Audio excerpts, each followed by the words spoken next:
This is episode 44 of the 99 Forever podcast. I'm Eric Friesen, and joining me on the show tonight is a good friend of mine, Kirby Lupul. Kirby, how's it going tonight, man?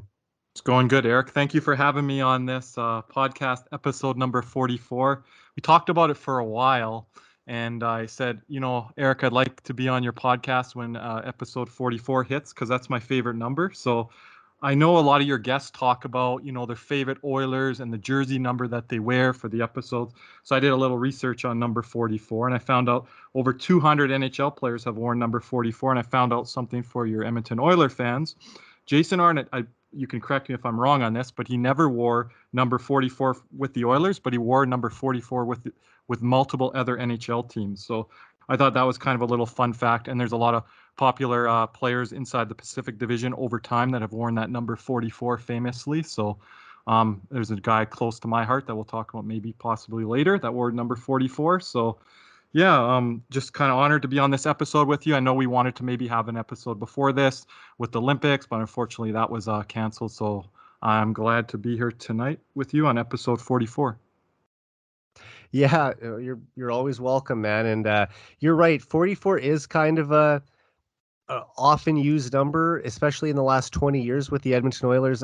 When I was a kid, Yanni Niinema wore it, and then of course Chris Pronger famously wore it during his 1 year with the Oilers in 2005, 2006, followed by Sheldon Surrey for about 3 years.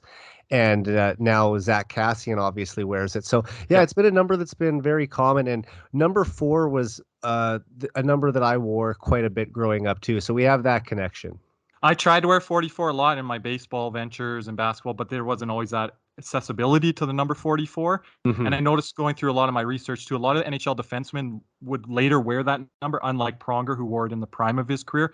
A lot of NHL defensemen would wear that kind of at the latter stages of their career. So it was kind of interesting looking that up tonight here.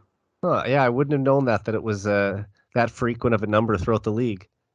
Yeah, it's more popular and prevalent. And when you like a number, you notice it on different guys, even if they're not wearing your jersey, your team's jersey or uniform, right? So yeah, and maybe there's still some Bobby Orr influence that was passed down to those kids and from their dads, and they kind of doubled it up over the year. You never know how that kind of started, right? Yeah, correct. Yeah, my dad, that was his favorite guy growing up, Bobby Orr. So.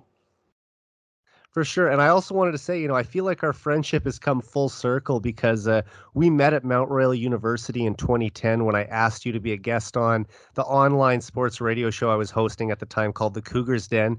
And here we are almost 12 years later, and now you're finally a guest on my podcast. Yeah, lots of pre-production talks and different projects that we have worked on that we haven't yet worked on. It was great to be on there. It was good exposure, especially when I was starting university, to get my feet wet because I hadn't done any like basketball games or volleyball games or hockey games. So you kind of like helping produce, direct that, and kind of getting guests line up and everything like that. That was awesome. And I know it's something that you always remembered. I had a side story that I always remembered. I know you pulled me aside. I think it was after you had me on the Cougars Den, and then we started to get to know each other a little bit more. And you pulled me to the side. It was near the end of the NHL season at the time, and the entry draft was coming up. And both of our teams that we're going to, talk about here in a little bit, weren't having that great of a season. And you were like, well, Kirby, I want to pull you over here and show you how the entry draft is looking. And you're like, well, our team's going to get first overall pick, so we're going to get Ryan Nugent-Hopkins. But there's bunch of other guys available in this draft, and one of these guys might fall to you, Kirby, and I think you're going to get a good player out of this. And I was like, wow, this is when I realized Eric knew what he was talking about when it came to NHL prospects, and it's something that I've always taken a liking to, but you were even further ahead of me at the time. And one of the things that really drew me to you in that moment was your neat penmanship. I'd always have been complimented on my penmanship. People joke, they think I write Braille because you can feel through the other side of the paper, and someone could they're like, do you write Braille, or do you do calligraphy? You write so neat, right? And I've always been complimented by girls, boys, teachers. And when I saw your penmanship, I was like, man, this guy knows what he's talking about, and I respect that penmanship. So that's something that always stuck with me. I don't know if you kept that piece of paper from that entry draft, but yeah, it was really striking, and you put a lot of work into it and a lot of thought into it, and that's what I noticed when I listen to your podcast and you having your guests on. I know how much work and dedication you put into this. Well, I appreciate you saying that, and I'm pretty sure I don't have that piece of paper still, but I do kind of remember you saying that now, and I always had really neat writing from an early age, so yeah, I guess it was kind of strange to get a compliment on it because I probably hadn't had someone pointed out to me since I was in elementary school or something like that. So yeah, that it's kind of funny that you bring that up now. Mhm. Yeah, it's something I always did because I did well in English. I didn't know what the heck I was doing in math, but yeah, I always got complimented, and um, I might be a little bit more of an old school hockey fan, older guy, but we had to do handwriting and printing and all those things, and I even broke my wrist in grade 3, and I had to learn to write with my other hand. So Oh I wow. always took an emphasis, yeah, and there was no getting out of it at the time, and we were learning, I believe, handwriting that year. So it was a very challenging year, but I put myself forth with it, and I took a lot of pride in it. And I know you and we've kept a lot of our notes through the years on different hockey things and such like that. So we still like to write pen to paper. So Oh, definitely. Yeah, I'm still. I mean, I type out most of the stuff, but I will still yeah. always keep a notepad and a pen to take notes as I think of them. Um, But I should also mention you are calling in from behind enemy lines in Calgary. That's where we did meet at university. But don't worry, everyone. He's not a Flames fan. However, you are the first fan of a team other than the Oilers that's been on the podcast, and they've been among the best teams in the league all season. Yeah, this is quite an exciting season for me. And I wouldn't even just say season, the last 2, 3 year journey with my club. It's the Florida Panthers.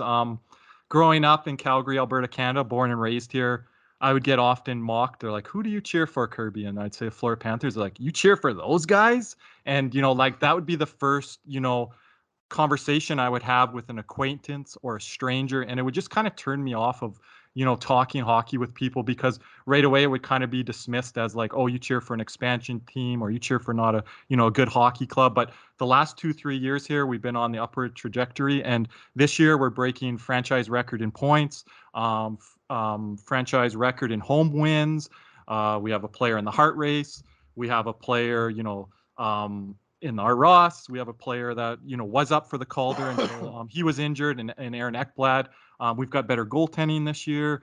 Our coach might be up for Coach of the Year, or our GM might be up for GM of the Year. So it's been a very remarkable year. Speaking, Eric, like individually and team wise, and it's a perfect season for a fan to have those two things kind of marry together. And I know you're a big fan of like exciting hockey. Like you grew up idolizing the 80s Oilers, and the Panthers right now are, I think they're around 7th all time in most goals in a season. I think they just tied Bobby Orr's Boston Bruins 1970-71 team.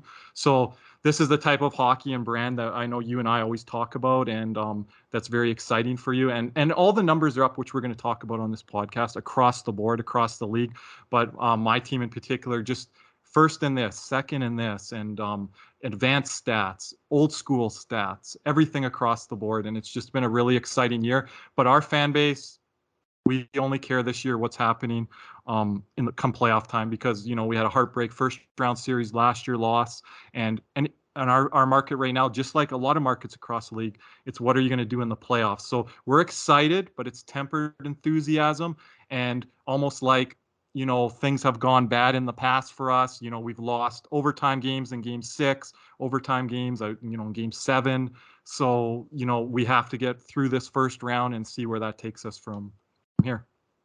Yeah, I mean, it's all comes down to this now. I mean, we've got through the 82 games just about. There's just a couple games left for most teams, and now it's the time to prove it when it's the most important time of the year. Once you're in the tournament, everyone's got a chance, and you kind of throw the standings from the regular season out. But obviously, with where your team is positioned, they're in a good spot to at least go on a good run.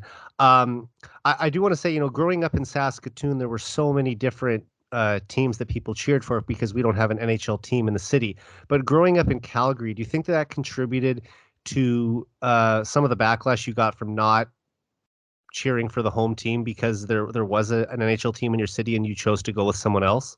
Well, I was on a preseason podcast this year down in Miami, Florida, a guy hosting down there by the name of Armando, and he asked me that same similar question, Eric. And At the time when I was growing up, I wasn't growing up as a child when the Flames were going through their heydays. I would say in the mid '80s, late '80s when they won the Stanley Cup. So I grew up in like the mid '90s. That's the era. That's the era that I can really remember and reminisce on. And there was a lot of kids around me that cheered for the Detroit Red Wings, Philadelphia Flyers, Pittsburgh Penguins, Colorado Avalanche. So Edmonton Oilers, obviously, there was Calgary Flames fans scattered in that. But I noticed a lot of the Calgary Flames fans in my home local market, they were older. So it wasn't all these kids that I was growing up with or kids that were 2 years older than me or 2 years younger than me. So, and I was always one that, you know me as a friend. I'm a bit of a contrarian. I go against the grain. I like to make my own statement. My family also raised me like, in everything in life, but including in sport, to make your own decisions and, don't let other people dictate things for you. What do you like? My brother gravitated towards the Anaheim Mighty Ducks from the Mighty Ducks movies, and I know you're a Hmm. big fan of those movies. And those two teams came in at the same time, and Ottawa, Tampa Bay came in, San Jose came in. We got little mini sticks of them, but that was just a team that resonated with me a little bit more. Whether it be the goaltender at the time, he had a cool mask. The coach, he was known as like Roger Video. He was kind of cool at the time, and all the players that came into the league. And then obviously we're going to talk about it here in a little bit. Yeah. What really sticks with me when it comes to the Florida Panthers and why I became a fan of them. Yeah, and I think that's a good time to just transition there right now. I wanted to know just specifically, how did you first get interested in hockey? And you did kind of explain there about when you picked them when they came into the league, but when you made that decision, like how did that happen? Yeah, like so I talked to a lot of fans on social media, and they became Florida Panther fans in 1996 when they went on their Miracle Stanley Cup run. But I kind of was on from day one, but we didn't get a lot of coverage then, so I had to read newspapers. I'd see the odd game maybe once a month on CBC or local television here if they were playing like the local team. But it just kind of, I don't know, just like it's hard to say. It kind of happened organically, but what sticks with me the most as a viewer on television was the 1996 Miracle Stanley Cup run. And I know you asked me off air when we were talking earlier, Eric, what Pacific game or moment. They're kind of all entranced together, but definitely the second round when the Florida Panthers played the Philadelphia Flyers. I was not a Philadelphia Flyer fan. I was not an Eric Lindros fan. Ron Hextall was easy to hate. And Philadelphia, everyone gave them the series before it even started. My dad, being an old school original six fan, teams that came into the league in the 70s, he's like, your team doesn't have a chance, and I'm in grade 7 at this time.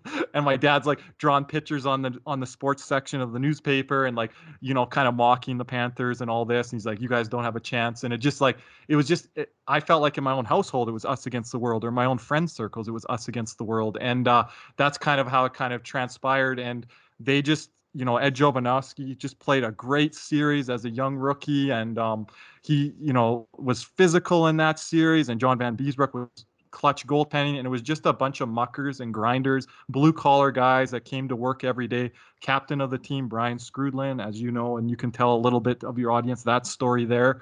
And yeah, it's just something unbelievable story. And I know you're going to ask me maybe a little bit about players that I liked and different things like that we can kind of get into. But yeah, Mhm. that just resonates with me and sticks with me when I watched as a young child on television. Oh, for sure. And I only met Brian Strudel, I think, one or two times when I was about 10, 11 years old, because his parents actually lived just down the block from where my parents lived. So I remember there was the one summer, it might have been 1999. He was over and they were having a barbecue. We got invited to it, and we just kind of got to meet him, and he signed a jersey that we ended up using for our minor hockey teams. An auction to try and raise money to go on a couple more tournaments. So yeah, it was kind of cool just kind of being around an NHL player as a young kid. And he was teammates with Gretzky in New York, so there was that little bit of Mhm. extra intrigue for me. And there's a lot of Um, history there with Montreal and Florida and Dallas. Like he wore letters for these teams, right? So you don't realize it till you get a blow, and you're like, that's pretty cool. How many people are captains of an NHL team, right? So. yeah, and of course he was a Saskatoon Blades legend too. So I remember the night they retired his number. I think it was in 2003. We went to his jersey retirement. So Yeah, it was yeah, it's just kind of cool, like I said, as a kid to be And around I an know you NHL had that player. tie-in as friends and everything like that, so kind of just threw that Yeah. out there. Yeah. And do you remember the first Panthers game you ever went to? Yeah, like the first one I ever went to, I had to kind of look this up because Eric's like, I know you're really good at remembering dates and everything like that, but I think the first one I ever went to, because I keep a scrapbook of all my memories, and some of my local Panther fans or sorry, my Twitter follows on Twitter, they want to kind of see some of my scrapbook memories and things like that. So the first game I ever went to was in January 6th, 1996. It wasn't that memorable of a game. The Calgary Flames won 2-0, but I looked it up and I had pretty good seats. I was in the second level. The ticket price at the time, any guesses on that, Eric? Uh, let's say 1996. $35. Oh, that's a pretty good guess. $28 in the Okay. second level. You know, that's a good seats. I know you've been to the Dome once or twice. So, yeah, it wasn't like a really memorable moment on that one, but I did have a memorable story or two of being in attendance. The one game that I was in attendance for was a couple years later in 1998. And I just remember back to it and I looked it back and I sent you the clip. I sent you the little uh, press clip, the quote clip earlier tonight. Hmm. And it was McGee talking about it, and he was reminiscing about it about 10 years later. So I actually cut it out of the newspaper in like 2003 or 2004 and put it in my scrapbook into 1998. And there was a streaker that jumped on the ice in overtime. And I remember, I think Kurt Muller was on the team at the time, and Dave Gagne, which has some ties obviously to the Oilers past Yeah. with his son playing for the Edmonton Oilers, Sam Gagne, and who's still playing in the NHL right now with the Detroit Red Wings. And I remember them just having a giggle fest in the penalty box. I think the game kind of, and this is when NHL could end in ties, and the game ended 3-3 tie. But I remember it being like a 10-15 minute delay, and Joe McGinley was quoted as saying, "This guy ran around with just a whistle on, and he was running around the rink. He got one full lap or 1.5 full laps, and you don't often see that with streakers or people that jump onto fields or ice surfaces." So me and my friend, we were like, I don't know, like 14 or 15 years old or something at the time, and we were sitting in the wheelchair section because he has muscular dystrophy, and he's actually an Edmonton Oiler fan. So he was coming there just to support me that night in my Oh, club nice. and cheer against the Flames, right? So he was like, "Oh my Gotta goodness," and love his that. laugh. Yeah, how about that exactly, right? And being on this podcast, not planned at all, and he was laughing so hard I couldn't stop laughing. You know when someone else is laughing and then it Yeah. makes you laugh and you're looking at their face, and we didn't want to look. We're like, what the heck is this, right? We're just like teenage boys, right? And that was something that was very memorable that stuck with me as a memory. And I think they had they had a little bit better showing that night. And then in 2001 was my 18th birthday, and I got to sit second row, and I got to see one of my favorite players ever to wear a Panthers uniform jersey, Pavel Bure, and that was in 2001. They lost the game 3-1. He didn't have that great a game, but I do remember Trevor Kidd being in net for Florida, and that was a cool side story because he was drafted by the Flames and played for the Flames for many years, and he came back, and there's a bit of a buzz in the arena with him being there and fans getting to see him in a different uniform. And then seeing Peter Worrell, he's a big enforcer that used to be in the league and played for the Panthers. And I remember wearing a Panthers jersey, and he stared at me, and he kept staring at me. It was like he was staring a hole through me. And I was like, it was such a scary moment. I was like, I'm wearing the same team colors that you are, right? But then later you learn about the enforcers in hockey, Eric, and what they have to do to gear themselves up to play a game. And he probably knew that night that he might have had to drop the gloves. And I can't remember now if he did or not, but just how those type of players back in the day, those enforcers had to really gear themselves up. I know there's a lot Hmm. of good documentaries out there. I think the one's called Ice Guardians. Ice Guardians. Yeah. Yeah, and they talk about how they have to gear and amp themselves up for a fight. So that was like memories that stick with me. I know with you sometimes it's a goal or more, but it's different things in the arena that happen with me or different connections to one team to another. And I remember those couple memories because Pavel Bure did not have his best game that night, but that Peter Worrell moment and then Trevor Kidd being back in the building that he spent a lot of years in. So it's cool just to go to games. I enjoy going to games even if my team's not playing. I know I've Yeah. been to game with you at the Oilers and Flames. It's just neat being in the rink when there's moments that happen, and it's nothing like being live, right? So Right. And I mean, I've been to the Saddle Dome, I think 10 times now. I've seen, well, the game where Leon Draisaitl scored his 50th goal, and unfortunately Connor McDavid was yeah, injured. That that's the game that we was were at together. yeah, April 6th, 2019. And aside from that, I've been to an old timers game there with a friend of mine in 2011. and I went to Monday Night Raw in 2010 when I first started at MRU in Calgary. And I other than worked a that, Monday night. I worked a Monday night Raw show, and I have yeah, a I lot of think memories you were telling from me that. that. We'll have to talk about that another time, but We'll I save got a that for lot of another memories to time. share from that. I know you have some wrestling crossover fans, so Yeah, and then of course my uncle Gary, who recently passed away. He was my closest family member in Calgary, and the one who I always did everything with when I was there. He took me to a lot of junior hockey games when I was going to university there. And even in years after, when I was back living in Saskatoon, I would still fly out to Calgary at least once a year to visit him and usually go to a game. So yeah, it's a lot of memories with him in Calgary. And also I've been, like I said, as much as I don't like the Flames, I've been to the Dome a decent amount of times and had some good memories there. yeah, and I respect you as an opponent to come into the rink, and I've told you that as a friend.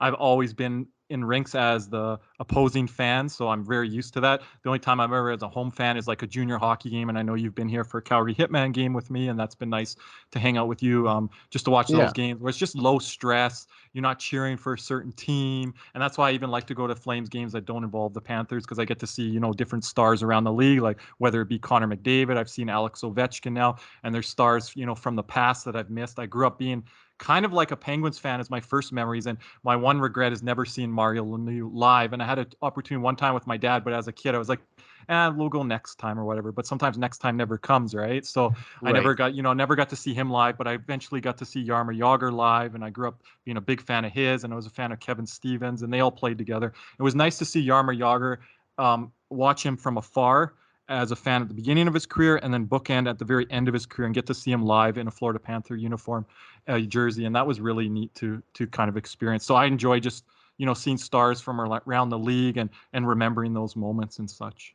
Yeah, that must have been kind of cool to see this player that you idolized when you were younger eventually make his way over to your team. I guess the closest thing that I could connect to that would be in the NFL, seeing Peyton Manning, who was my favorite player, but the Denver Broncos are my favorite team. And then to see him eventually make his way over there was awesome. And just to go back to the Saddle Dome for a second, I always tried to plan it so I would visit Calgary whenever the Saskatoon Blades were playing there so that I could go see a Blades game. And they would come to Calgary usually 2 times a year, maybe 3 times a year at most. So there'd always be opportunities to go to junior hockey games with my uncle. And like you said, there was a lot of Penguins guys that you were big fans of in the 90s. I mean, that was when they were at their peak with, the best duo of that era, Mario Lemieux and Jaromir Jagr. I will say though, like you did say eventually, you became a full-time Florida Panthers fan. Who were some of your favorite Panthers players growing up? Yeah, like that list, it's a great question, Eric, because like people ask me, well, who are my all-time favorite players or who are your favorite players growing up? Growing Right. up, it's a little easier to answer, but to say like who are my current top five all time, it's so hard because with Alexander Barkov and Jonathan Huberdeau and recently retired Roberto Luongo, that list is so hard and it's so expansive and it's ever evolving right now. So it's such a difficult list. And I know you might have something to tell your audience later that you got me to do on Twitter a couple years back by doing an all-time roster list, and that was really Oh challenging. And yeah. I know if I did another one, it would change. But my favorite player growing up all time was like John Van Beesbrook, and I was like, well, this might never be topped because of what he did in the regular season, playoffs. He was just memorable with the goalie mask he wore. But then along comes Roberto Luongo. Thank you, Mike Milbury, for gifting him and Oli Jokinen to us. It's one of the trades that had worked in our favor. There's some that haven't, but definitely Roberto Luongo would be in my top five all time. And then there's a current couple Panthers right now, and Barkov and Huberdeau that would be there. I have a soft spot for Scott Mellenby because if your audience doesn't know, they should Google it, like the history of the rat trick. And it actually was a night, I believe, against the Calgary Flames where he scored 2 goals and then he killed a rat in the dressing room. And that was called, I think John Van Beesbrook was the one that officially dubbed it the rat trick. And then that season, it led them on to their Miracle Stanley Cup run. So I always like to have a little bit of the older players and a little bit of the current players mixed into my top list. There's been some players that have been really solid for us, but for one reason or another, were shortened by injuries, like a David Booth or Ed Jovanovski. That was unfortunately had to be dealt, but we got Pavel Bure, but had to be dealt in that trade. we had to unfortunately deal Jakob Markstrom, but we got Luongo back. So there was a lot of players that I enjoyed, but they had to be moved in trades. So it's really interesting, like case study. And then there's just some players that just, weren't in the right spot at the right time, like Olli Jokinen or Stephen Weiss or Nathan Horton, and they just didn't play. Jay Bouwmeester at one point. These guys that just did not play on good teams. So, it's an ever evolving list. We don't have an expansive history like you guys with the Edmonton Oilers.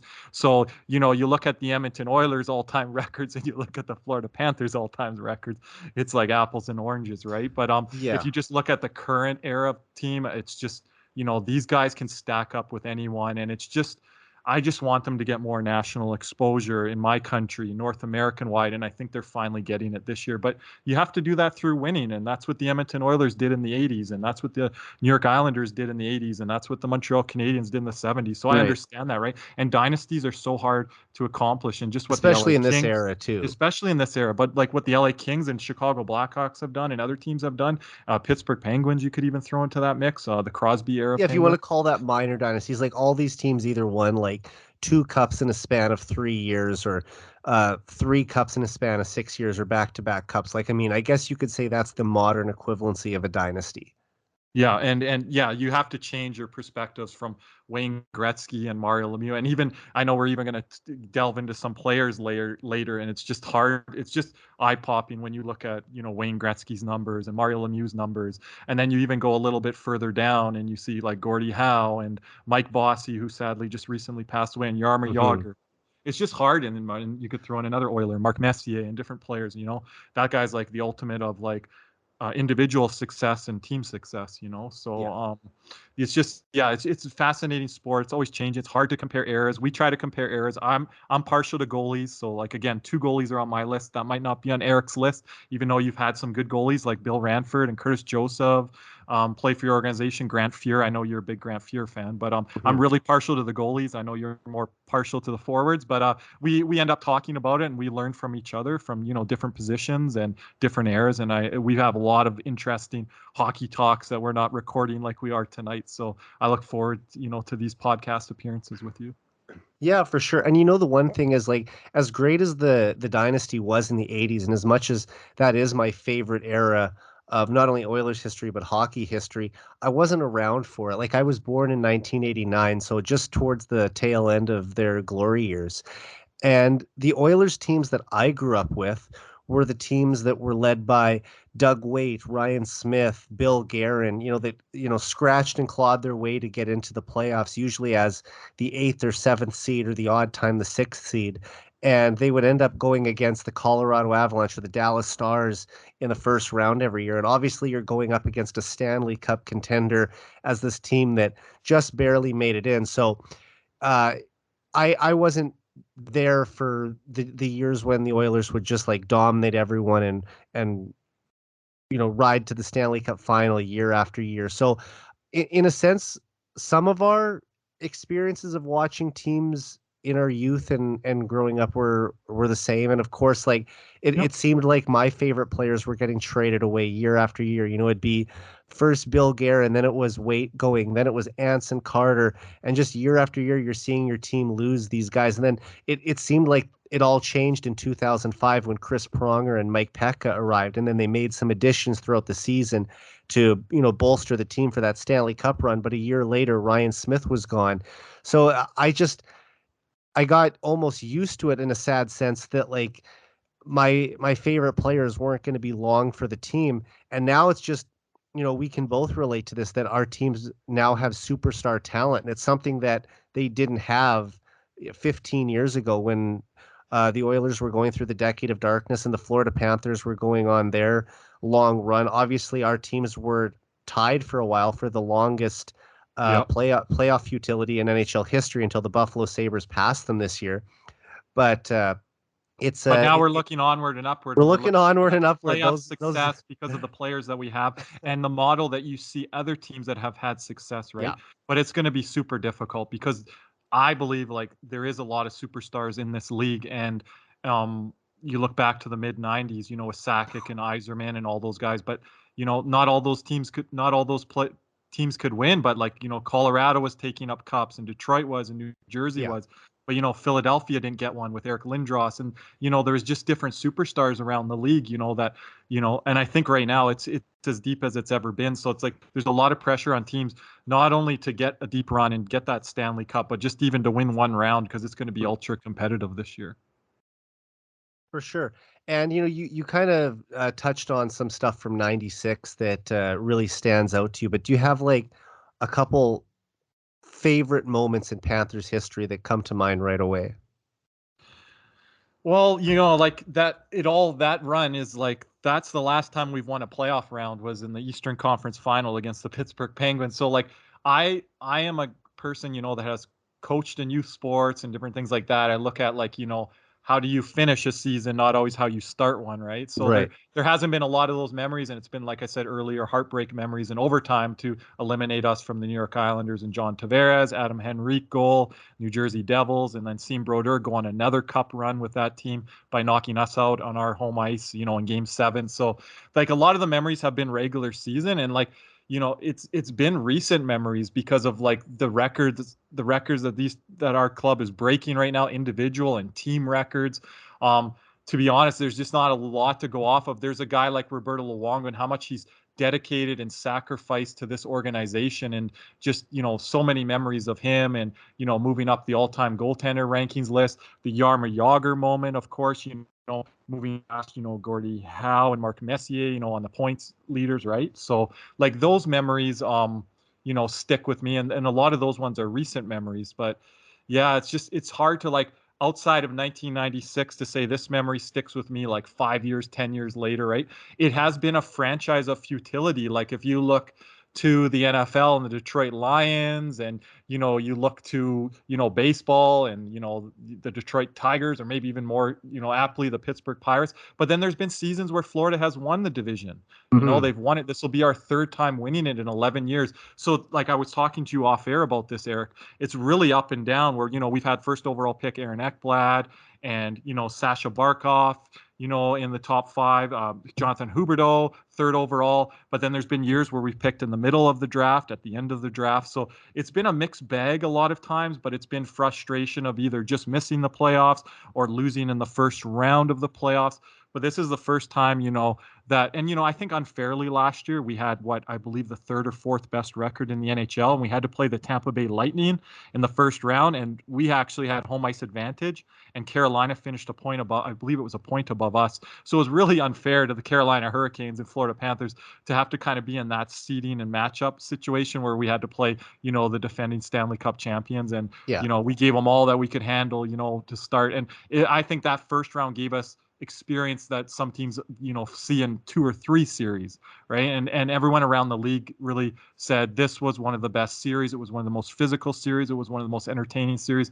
And I think the leaders of the team get experience from that. And the Edmonton Oilers leaders, some of those guys have got experience from playoffs over the past few years as well. So but it just gets to that point. Like Toronto Maple Leafs, Edmonton Oilers, Florida Panthers, like these teams, Calgary Flames, these teams have to get by the first round, the seasons that they're putting up and everything like that. So The it's pressure going to be starting to interesting really how it build. plays Yeah. out, because you never know how it's going to play out, right? And it's very highly doubtful that you can write 4 or 5 teams on a paper and say these teams are all going to advance, right? So that's just what makes the Stanley Cup playoffs, in particular the first round, so engaging, so entertaining. You and I are big on social media. So kind of to get back to your question, yeah, a lot of the memories are like of recent time and recent era, but like certain things that Jaromir Jagr did and Roberto Luongo did, those things will always carry weight with the franchise, and it's always good to reflect back on that stuff. But I'm so entranced in what's going on right now, and like focused on this. Let's get these last few couple games out of the way, and let's get to the playoffs here. We're still deciding who we're going to play at this point of this podcast, if it's going to be Washington or Pittsburgh. So Yeah, the only there's an series icon that's in both of those teams, right? So it's gonna give Florida a lot of spotlight playing against an Ovechkin or a Crosby. So yeah, the only matchup that's officially locked in, I believe, is Edmonton versus LA.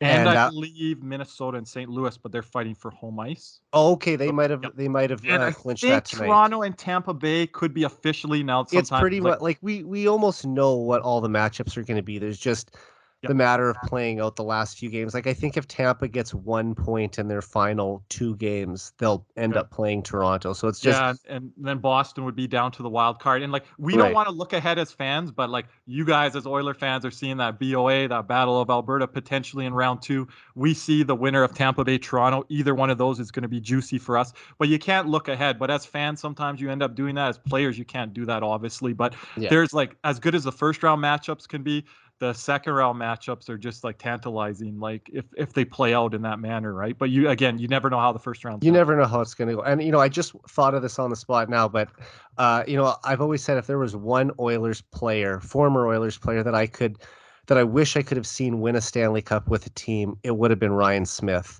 And he was so close, 1 game away from it in 2006. If you could have seen one Florida Panthers player win the cup, who would you have wished it would have been? Yeah, I was just going to jump in there, but I wanted to let you finish your point. I think, you talked about some of our clubs mirroring each other in some aspects. I Hmm. think I have a perfect example for that. It would be Roberto Luongo. And with him being in the management team right now, I know we've talked about, and we're not getting too far ahead of ourselves, but fans, especially new Panther fans, we're getting a lot of new fans from Philadelphia after the Claude Giroux trade, and we're getting a lot of fans coming on board already. They're like, Panthers are going to be my second team because my team X, my team Y is not going to make the playoffs. So we're getting a lot of fans coming in from other places, so they're asking us questions. So like, if we raise the cup, Barkov would hand it off to Joe Thornton, but what would be really special for me as a lifelong Panther fan is to see when Roberto Luongo, who comes down in his suit from the press box, who's working like, in our player development, in our, Hmm. our management staff. It would just be really special to see him hold the cup. And it's like he can hold the cup because he is part of the team. He's unfortunately not holding it as a member of the team as a starting goaltender, but he is a member of the team. So He's like, still a he member of the can, team. he's still a And member of the team. He can touch and hold the cup. And it's going to be special for a lot of us lifers. And this is a guy that not only gave his blood, sweat, and tears once for the organization, but came back a second time and, dragged us in some aspects in regards to a division title and, a heartbreaking again, first round, defeat where we thought, that team could go 2-3 rounds. So that's the guy for me. That's really special. It would also be special for the 96 team to kind of be, around the current team. I don't know if that will ever happen, but there's still special nights where they still get honored to this day, that 96 team. And if they could just be around the current players, maybe on like an opening night or first week of the following season and stuff like that. And I know we're getting right. way ahead of ourselves here, but that's like to answer your uh, question, that would be, my two special things, that 96 team and then Roberto Luongo. For sure. And that also kind of makes me think of Wayne Gretzky in the Olympics because he only had the chance to play in the Winter Olympics one time when the NHL started allowing its players to go to Nagano, Japan in 1998. Obviously, Gretzky had led Canada to 3 different Canada Cups in 1984, 1987, and 1981. So he was the captain and best player on 3 different best on best uh, international hockey tournaments. But he never had the chance to celebrate an Olympic gold medal as a player. However, he was the general manager of the 2002 Olympic team that won gold. So sort of similar to what you were saying about Roberto Luongo. He was there for the celebrations. He was the architect of the gold medal winning team, but obviously only the athletes take home a gold medal. So as an Yep. executive, he did not Like get one. Whereas like Roberto Luongo would get a Stanley Cup ring as a yeah. member of the management staff. And I should And also I know say, we talked about this before, just to jump in, Eric, like Roberto yeah, Luongo is getting some of that already with Canada in the World Championship when they won the gold medal just recently, hmm right? And then he was going to be a part of yeah, he the and Ken Holland were both going to be on the Olympic staff. I right. believe Roberto Luongo's job was going to be to select the goaltenders. Ken Holland was going to be the right hand man to Doug Armstrong. So yeah, there was some Oilers and Panthers Yep. connections to Team Canada as well.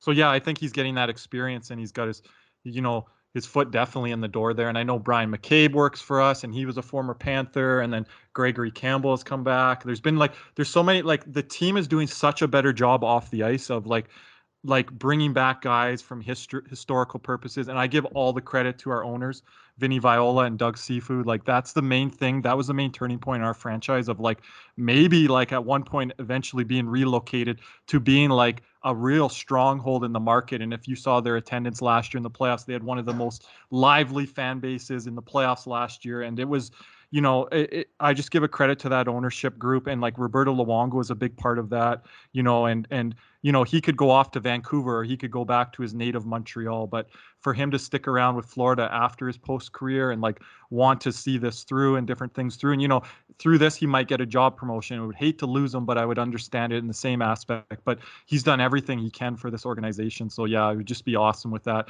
Joe Thornton's a guy that's played for us this year. He's only been with us this year, but I understand him like getting the cup or whatever, and he's just been such a low maintenance guy. He's like, whenever you guys need me to play, I'm there.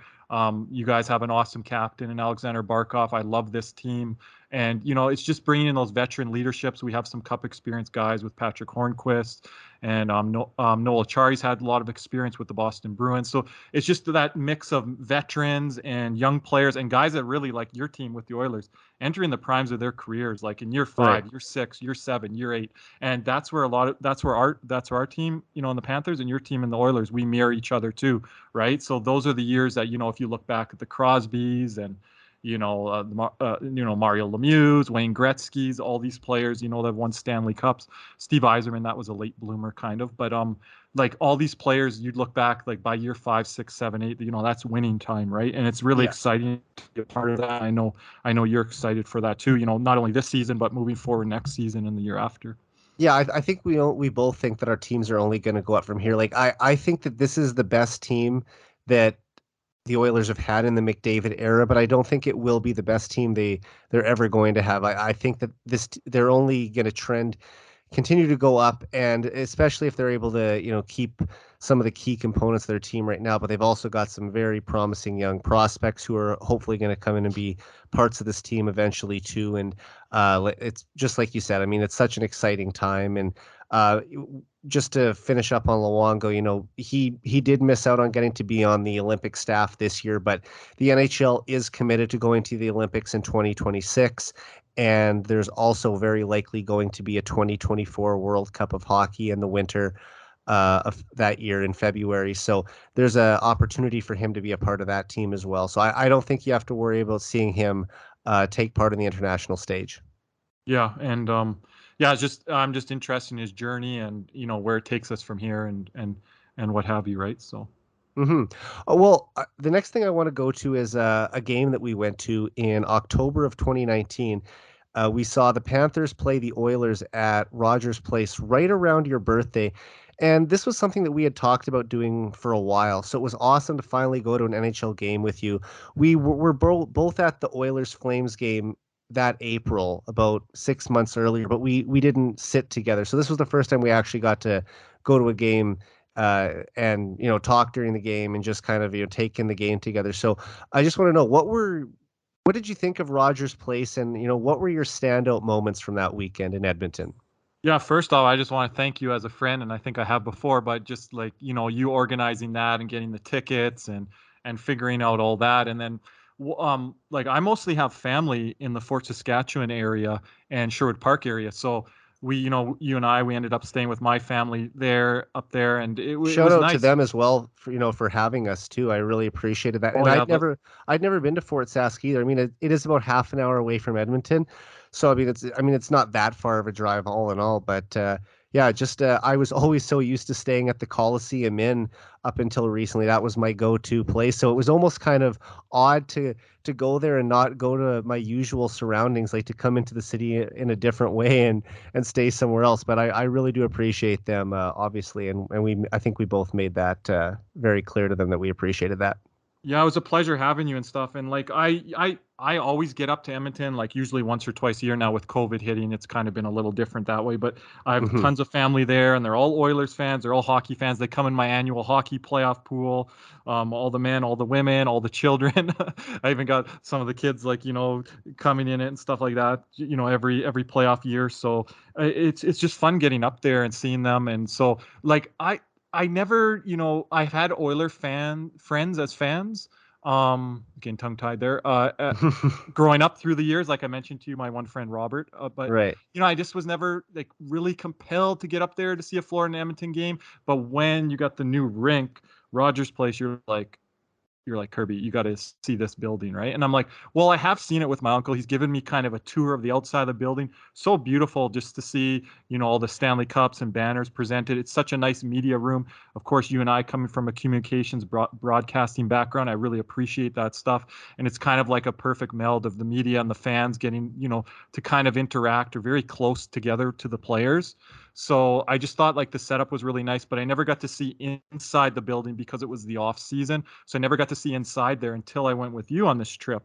And my eyes were just popping on my head. I say this to Panther fans: when Calgary eventually gets a new rink, and like, Seattle has a new rink now, and Edmonton has a beautiful rink, like wait till Calgary gets the rink, then do this whole trip, because Rogers Place, just to speak on that, it's just beautiful arena. Walking up to it when you get into the rink, and then just the jumbotron, it's like nothing else. Like Calgary, their arena's as old as I am, so that Yeah. could give you a little reference. I'm not super old. I know Here's sometimes the thing. I got a few years on you, Eric, and you mentioned that sometimes, but like it Well, does need like major upgrades, and like with the jumbotron and different things like that. So when you go into Rogers Place, my eyes were just popping off my head. And I've been to Major League Baseball games. I've been to the Staples right. Center. I've been to Staples Center not for an LA Kings game, but I've been there for other sporting events. So it was just like remarkable just looking at that screen and like the seats and how they're positioned. And you were explaining to me how the design of the arena is, and like just it was just well constructed. It's Hmm. just such a wonderful job. And like I actually want to go back there again, whether and I if it works out, whether it's like Knock not even on my wood. Yeah, team there, just to go there to same thing for me. experience Knock the on wood that I'm going to get a playoff ticket for next week. I'm keeping my fingers crossed that I'm going to be able to go to game that'll be one of the awesome. Oilers and Kings on Monday night. But I've been there 10 times now, and I try to go to at least a few a year. There was a couple times when I couldn't because I was either in Toronto for grad school or the pandemic was going on for a year and a half and there were no fans allowed in the building. So there are certain situations that have made it hard to go at those times. But overall, like it is such a fantastic building, and I'm glad you got to see it. It's right up there with the Red Wings arena, considered one of Yep. the best arenas, not just in the NHL, but across North America And I'm for promoting the any pro sports. Sorry to Yeah, interrupt. I'm promoting the rink to like my fan base because I have a lot of followers on Twitter and social media from Florida. But then like yeah. we have different fans, and like I'm on Twitter Spaces. If you guys aren't aware of what that is, it's like you can get on after a game and talk to like 10, 20, 30 people of your fan base. Other fan base members can jump in if they're following someone. So like yeah, whenever Edmonton comes up, I'm like that's a beautiful rink, and like I'm promoting it for other fans across the league, Well, like I to appreciate that too. to That's get there, awesome, right? man. If they can make a trip. But I'm telling them to wait till Calgary because you go see Seattle's new rink, you see Edmonton's, and it's Calgary's kind of like, But like Seattle's is if Calgary, refurbished too, right? Like Keystone Arena, that was a pre-existing building, right? no, they're in the new one now, I believe. Oh, Because are they? Okay, I Gonzaga, thought it was. I follow college basketball, and I think they played in that arena this year. So Okay, I yeah. had thought that it was an arena that they had. Hmm. Now you're making me think. I thought it was brand new, but if Well, it's either way, refurb, we'll look it up. We'll look it up yeah, later. we'll But have to I check it out. But I yeah, thought it like was I'm renovated. pretty sure because they wanted to bring the Sonics back there and for the NBA and stuff like Yeah. that. And there was like, oh, I have a friend that knows the area really well, and it's like a really bad area for transit. So like it Mm. was a long time in the making to like how can we make this work out, right? So there's a lot of planning and things like that. And like Calgary, they've been behind on the eight ball and on their arena and stuff, but now it's like slowly progressing. I'm not sure if Didn't it's I been think they 20. canceled the arena deal, if I'm not mistaken, a couple months ago. So as of right now, I don't believe that there is any tentative plans to start construction, which kind of caught me off guard because this is a city that and like I said, as much as I hate the Flames, they're a city that loves their team. So you would think that getting the Flames a new building would be a high priority, but Yeah. it seems to fall through time and again. It's been a lot of So issues with political, people that are in power, and like we have a new mayor now, so like and then you it got to took a go while through for that all Edmonton again. too. Like the plan, the original plan for the arena in Edmonton in 2011 fell through, and then I think by 2012 it was back in place, and then shovels were in the ground by February of 2014, Yep. and obviously they had their groundbreaking September of 2016. So I mean, They did a good job on their deadlines. yeah, building an arena is like a 2.5 year process. So I mean, even if the Flames started building on their new arena right now, I mean, they're still going to be playing at the Dome for 3 more years. So it's not something that's going to happen overnight. Yeah, and it's like, one of the oldest buildings now, with the Islanders doing what they have, and like MSG will always be MSG for the Rangers, and they've done Yeah. major renovations there. So And I know yeah, you it's like joke too. they're Like sorry, go ahead. no, no, you go ahead. All I was gonna say is I know you joked about like, okay, 38 is still young for life as a person, but for an arena, Hmm. it's pretty ancient. I mean, even when the Oilers when they stopped playing at Northlands Coliseum, which was called Rexall Place at the time, that building was 42 years old. So even older than the Saddle Dome is. And it was definitely past its best day as well. I mean, it's still such an iconic building, and countless records were won there. Were set there, I should say. 4 Stanley Cups were won there. Wayne Gretzky played all his greatest years in that building, but they definitely needed an upgrade. Although I will say I am glad that Connor McDavid got to play 1 year in that building, so that there was sort of that crossover a little bit of Yeah, it's uh neat of to have that from when you have like from one legends or like generation to the other. superstars. Yeah, just Yeah. to say that, Wayne Gretzky and Connor McDavid played in the same building, at least for one season before moving to Rogers Place. And Rexall Place was the house that Gretzky built. And so far, over the past 6 years, Rogers Place has, without a doubt, been Connor's house. And yeah, like just to kind of wrap up on the whole arena thing, like the Panthers arena is in a real tough location. Ottawa's is in a tough location. Arizona's now that whole ball wax is just getting, bigger and bigger and bigger. But those would be the three rinks that are in kind of the tough locations. But with Hmm. Florida being a good team, their attendance numbers have come up. But they are trying to build more in the Fort Lauderdale area where their rink is in Sunrise, which is right next to the Everglades. So they're reconstructing the War Memorial. I think it's the War Memorial Coliseum, and they're kind of reinvigorating that area in Fort Lauderdale. So one day I could see when Florida does need a new rink, I could see them moving to the Fort Lauderdale area, and it'll be more centralized, easier for fans to get to. So those are all things to consider for the Flames, for the Panthers down the road, for teams that are looking at building new arenas. Ottawa, in being in a Canadian market, they're in a really tough location. Yeah, they're out in Canada, Canada, which is right? not in a good spot at all. Like Yep. I have some family out in Ottawa, and they've said that it's really tough to get out to games there. Yep. And yeah, and it's a thing, and people don't realize that. And when you're a team like the Florida Panthers and you're not a historic winning franchise, it's even harder. And you're not in a hockey hotbed, Well, it's because like Edmonton. It's hard. It's hard you to don't get have people that out there. built-in fan base, right? Like when the Oilers went through the decade of darkness, I mean, you're playing in a city where the NHL team is everything. So even if they're at the bottom of the league, it's still the biggest team in town. When the Panthers are playing in South Florida, there's a lot more competition. And the only other, big league team in town in Edmonton is the Eskimos, and their seasons really don't cross over other than for about a month and a half in the fall. So Yep. it's not really even like With college they, football and yeah, and NFL and everything like that. And there's exactly. so much things outside of sport that you can do in Miami and Fort Lauderdale and Sunrise in Broward County. So, Boca, however far you want to extend the fan base, right? Because the fan base, they come from all over different suburbs and areas and cities and locations, right? So, and then obviously the Canadian snowbirds that are down there. But now a lot more are wearing Panther jerseys and not just wearing Leafs and Canadians and Habs and Rangers and all this, right? And that's how the Panthers would market games around Christmas. Well, we need those original six team, or we need those big Mhm. market Canadian teams. Yeah. And how are we going to sell tickets to smaller American markets or smaller Canadian markets? We're not going to have people in the arena this year. I think we sold out, or we had our best crowd when we were playing the San Jose Sharks, a team that's not even in the playoffs or a big market team. So things change when you start to win and build a culture around that. So And it's funny because you and I were talking just before the podcast about some of the ESPN 30 for 30 docs. And a lot of people forget this, but the first documentary they ever made in 2009 was called King's Ransom. And it was about the Gretzky trade from the Oilers to the Los Angeles Kings in 1988. And in that documentary, Wayne Gretzky, he's talking to the director, Peter Berg, and Peter Berg kind of asks him like, what does hockey and what do the Oilers mean to Edmontonians? And he said, I get this question a lot from people across the United States. And the way I always describe it is, when the Olympics are on, and for those 2 weeks, it seems like the Olympics are all anyone can talk about. That's what the Oilers are in Edmonton 12 months out of the year. Mm-hmm. And I agree, that is an accurate statement.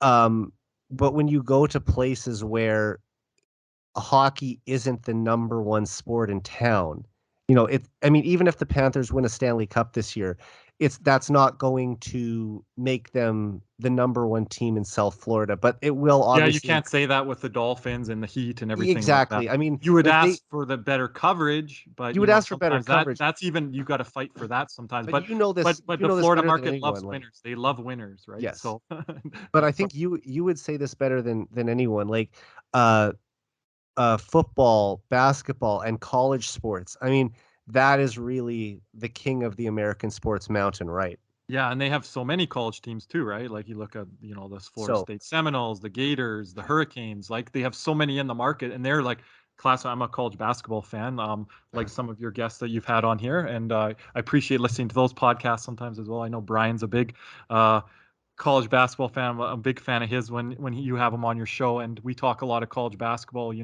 on Twitter and stuff like that. And yeah, there's just so many big college basketball, college football, especially markets that, take up fan bases and attention, and that's when the NHL season starts. For sure. It's hard to get that ball rolling, in October and November and then December, and then you're into January, right? So then the tennis numbers start to come up, but you got to put a winning product on the ice too. And I know the owners are realizing that, the management team's realizing that, and the players realize that too. So it's nice to see that, these dreams finally being realized here in in the last 2-3 years. But we got to keep building on it, and you need to have playoff success in the Florida market, to sustain it. So we know that as a fan base too. Like we need to see those results in the playoffs. Sure. And before we move on to talk about some other things, just to wrap up on this, what were some of your favorite standout moments from our trip to Edmonton about 2.5 years ago? Yeah, I know. The last day before I was heading back to Calgary, you and we went around and we did some sports shopping, flea market shopping, and I have actually a picture on my Twitter banner profile of the Stanley Cup statue. I don't know how big it is, Eric, but it's massive. And I remember it was pretty cold out there, so I had to put my jersey on. I had a hoodie on underneath, and you're like, well, you need to get a photo by this, Kirk, right? So I never visited it before. 12 how it's tall? 12 feet tall, so 12 about double your height, and it's in Old Strathcona, right by United Sport and Cycle. And the other shop you're thinking of was the Antique Mall there, and I always like going there because they have so many cool things from the 80s of not just Oilers memorabilia, but they have like old video games and stuff that, and even like some toys that old toys from the 80s and 90s that I remember as a kid. So I mean, you walk through and it's almost like a trip down memory lane for people of our generation. Just kind of go look in. I don't think I've ever made one purchase there, but I always like walking through and just seeing the stuff.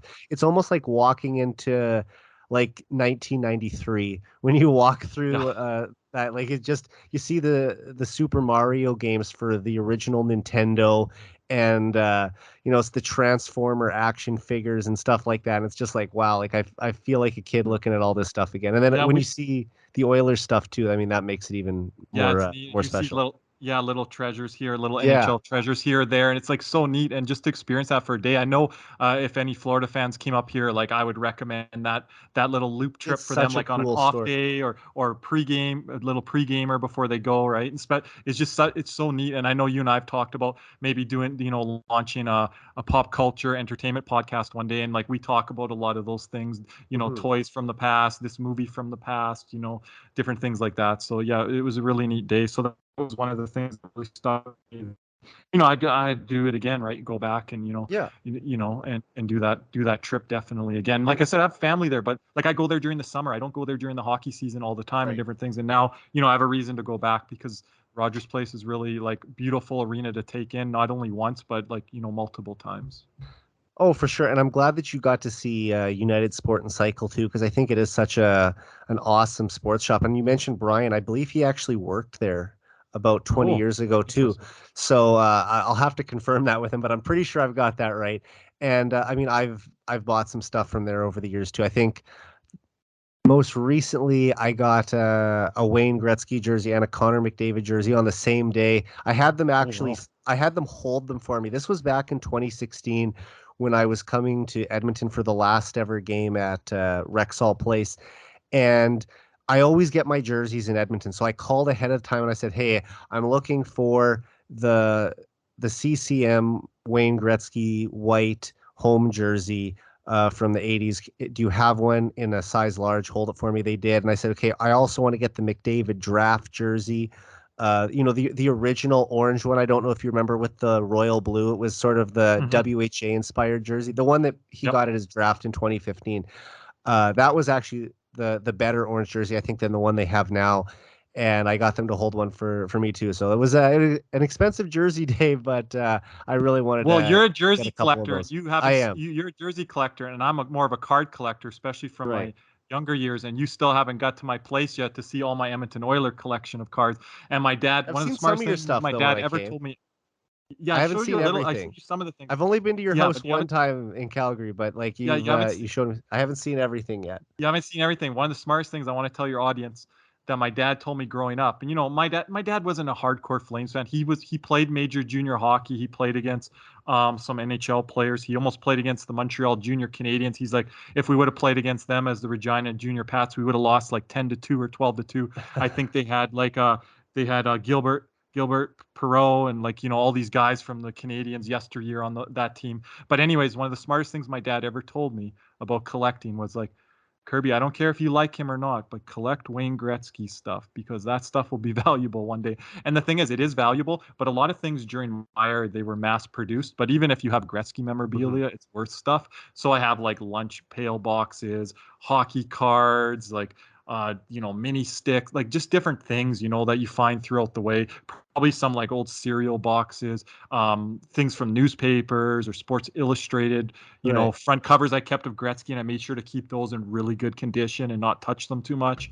So yeah, like I Well, probably have stuff put away that I don't even know I have, and if you came here, I'd probably forget to show you some items, right? So I um, definitely want to see all of it. And I was gonna say, if you ever go to Vegas, maybe you could be on an episode of Pawn Stars. Do you watch that show? I've actually been there. Yeah, I watched that show, and I've been there with my brother too, and we've Oh, seen you've actually some been of the to stars. Yeah, the gold and silver pawn shop. and I I think saw that's what it's Rick's called, right? restoration and his wife. Yeah, yes. Was Rick there the day that Um, we saw, I think Chumley and what Rick's son, I can't remember his name, come through the back there, and Big then Rick, Hoss? Well, I know that's his nickname, Big Hoss. Big Hoss, yeah. And Rick and his wife was there filming. I was standing next to his wife, and she was like I standing there, don't think they show his wife on the show very much. not too much or whatever. But I was like standing like right next to her, shoulder to shoulder next to her, and they were filming. And the other guys that are from Iowa, they were there filming, and they had their van there, I think. Corey, his son's name is Corey. Rick Harrison, Corey Harrison, There you go. Yeah, Chumley. yeah, yeah. They were kind of at the back, so we weren't like super close Was to the them. And old then when man still around at that time? I know he passed yeah, away he a was couple around years ago. then. Yeah, but I Okay. didn't see him that day, so they were off shift. And then saw the big security guard guy. He was Oh, I working. bet they Yeah, have a big yeah. They had security like guy at the all shows times. converging that day. It was so neat. It was so neat to kind of like see and everything like that. So yeah, I went to Vegas with my brother. That's a story for another day. But we went Okay. to see him. I like that show, and and also I love to see all the Rick memes on Twitter, like Oh, the best, like when he always has that line, "The best I can do is this," and when he's like lowballing, and it'll either be about like a pro athlete signing a contract or something like that. yeah, It'll be Super like, Bowl ring or something. yeah, and there'll be a meme. It's like the best I can do is like 250 or like a ham sandwich. They always try to make it something funny or like the best I could do is an old newspaper, like it because Rick has Yeah. that reputation of lowballing everyone who comes in and tries to Yeah, pawn and something. you and I know in sports memorabilia, that's sometimes when the show catches my eye if I'm just flipping Yeah. around, and yeah, it's like lowball offers on some of that stuff. You're like, really? Like you and I knowing like sports memorabilia a bit and like what the value of that is and stuff. So yeah, it's Uh, definitely. Good I show. want to get a thought from you now on the Panthers season and the Oilers season. So let's go there before we get into some other stuff. Obviously, I know you're a fan of the entire league. You follow it fairly closely, and the Oilers might be in the other conference, so you don't see them as often. I know you still keep an eye on them, but let's start with your own team. Just give me your thoughts on on the Panthers season overall. Yeah, just like I was saying earlier, like you wanted kind of my preseason rankings when we were having a conversation one day before the season, and I'm like, Eric, I have the Panthers at 3, 4, 5, and you were kind of like, really? And I'm like, yeah, like I'm being honest, that's where I kind of have them. I seen how they played against Carolina last year, the Islanders, who the Islanders unfortunately dipped a bit. I think that had a little bit to do with their schedule and their new rink. How they played against Tampa Bay, obviously, and then coming back into the normal divisions with the Leafs, who performed well last year, who are performing well this year. So I thought they had the potential to be 3, 4, 5. I didn't think as of this podcast we would be going for the President's Trophy, being first in the league, that type of season, and the numbers that we're putting up. I think at one point, I don't know what we're at right now, but I think we were around 4.25 goals per game, and that was like massive and breaking like records since 95, 96. And I didn't think, I knew our offense would be good, but with the additions of like Sam Reinhart and super rookie Anton Lundell, who unfortunately has had a couple injuries this year, but when he's been in the lineup, he's been one of our best players, or like, you could arguably say one of our top 5 players night in, night out. And I would include Sam Reinhart outside of Jonathan Huberdeau. I'd say Sam Reinhart, game in, game out, after he had to get acclimated to the team for the first 10 games of the season, has been one of our best players all season long. And Aaron Ekblad was putting up I know, we talk about defense a bit, you and I, with Darnell Nurse and Aaron Ekblad and the seasons that they put up and stuff. Mm-hmm. I think he was around, this was before Roman Yossi got really hot. Cale Makar was probably leading the league. Victor Hedman was there. I would say like Ekblad was 3, 4, 5 in the Norris race at one point, and then he went down with another knee injury here, which we're hoping to have him back in the first round. Goaltending's been interesting. People from the outside will say we don't get good goaltending. It's not as simple as that. Bobrovsky's probably having his best season as a Florida Panther here in his third season, and then Spencer Knight, who got some time last year as a rookie.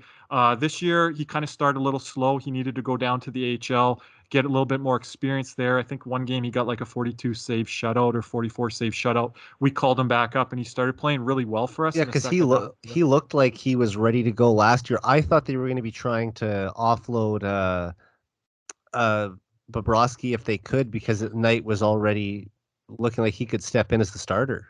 Yeah, we had to move around salary, and this year we're good. Next year we're going to be a little cap crunched. Probably not as bad as the Minnesota Wild, but Yeah, we had they've to got move a like really bad yeah, situation. they got a real I think they have uphill. like 12 or 14 million dollars of dead cap space next season. Yeah, with Parise and That's crazy. I mean, as good as that team is right now, when you have that much dead cap sitting on the payroll, yeah. it's going to be hard to like stay competitive. Like, thank goodness for them that they got Kaprizov signed already, because if they had to like fit his Yep. contract in on top of that, it would be a nightmare. Yeah, so I don't. So for your fan base, I don't want to say that like we are like the Minnesota Wild, because Bobrovsky has been very, useful for us. He's had his moments where he's lets in a bad early goal or whatever, but his contract will be kind of hard to move. So we're really doing well with it, and with Spencer Knight being on the rookie scale right now. So yeah, that's something to worry about next year, maybe the year after. But it's something that we do have to eventually address. But Aaron Ekblad's deal at just over 7 million looks great right now. Barkov just re-upped for just over 10, I think. Huberto, he's got 1 year left, so they're going to probably try to get him signed long term. So there is money there. Reinhardt's locked in for a few years. Duclair, Verhage, all these guys are locked in. We have to decide on Claude Giroux. And the thing is, with your fans, if they're watching Panthers during this playoff run, we're going to have a tough call when it comes to Mackenzie Weegar and Mason Marchment. Mason Marchment is one part of the best third line in hockey with Sam Reinhart and Anton Lundell.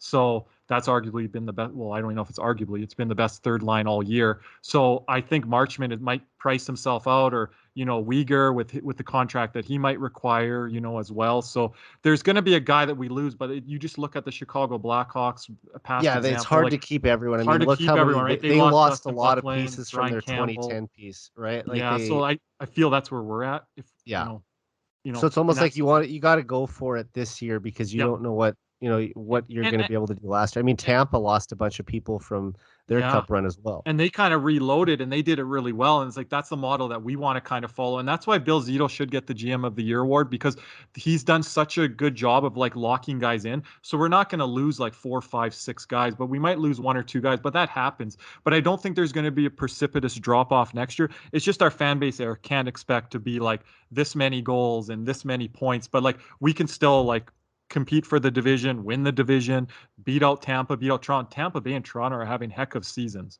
And I just think, it's a testament to our management team and Bill Zito and what he's done. So like I don't know if we'll have this type of regular season next year, but I'm fine with, not having this good of a regular season next year, but having, even more playoff success next year, right? So this team is in it to win. We've dealt our first round draft picks.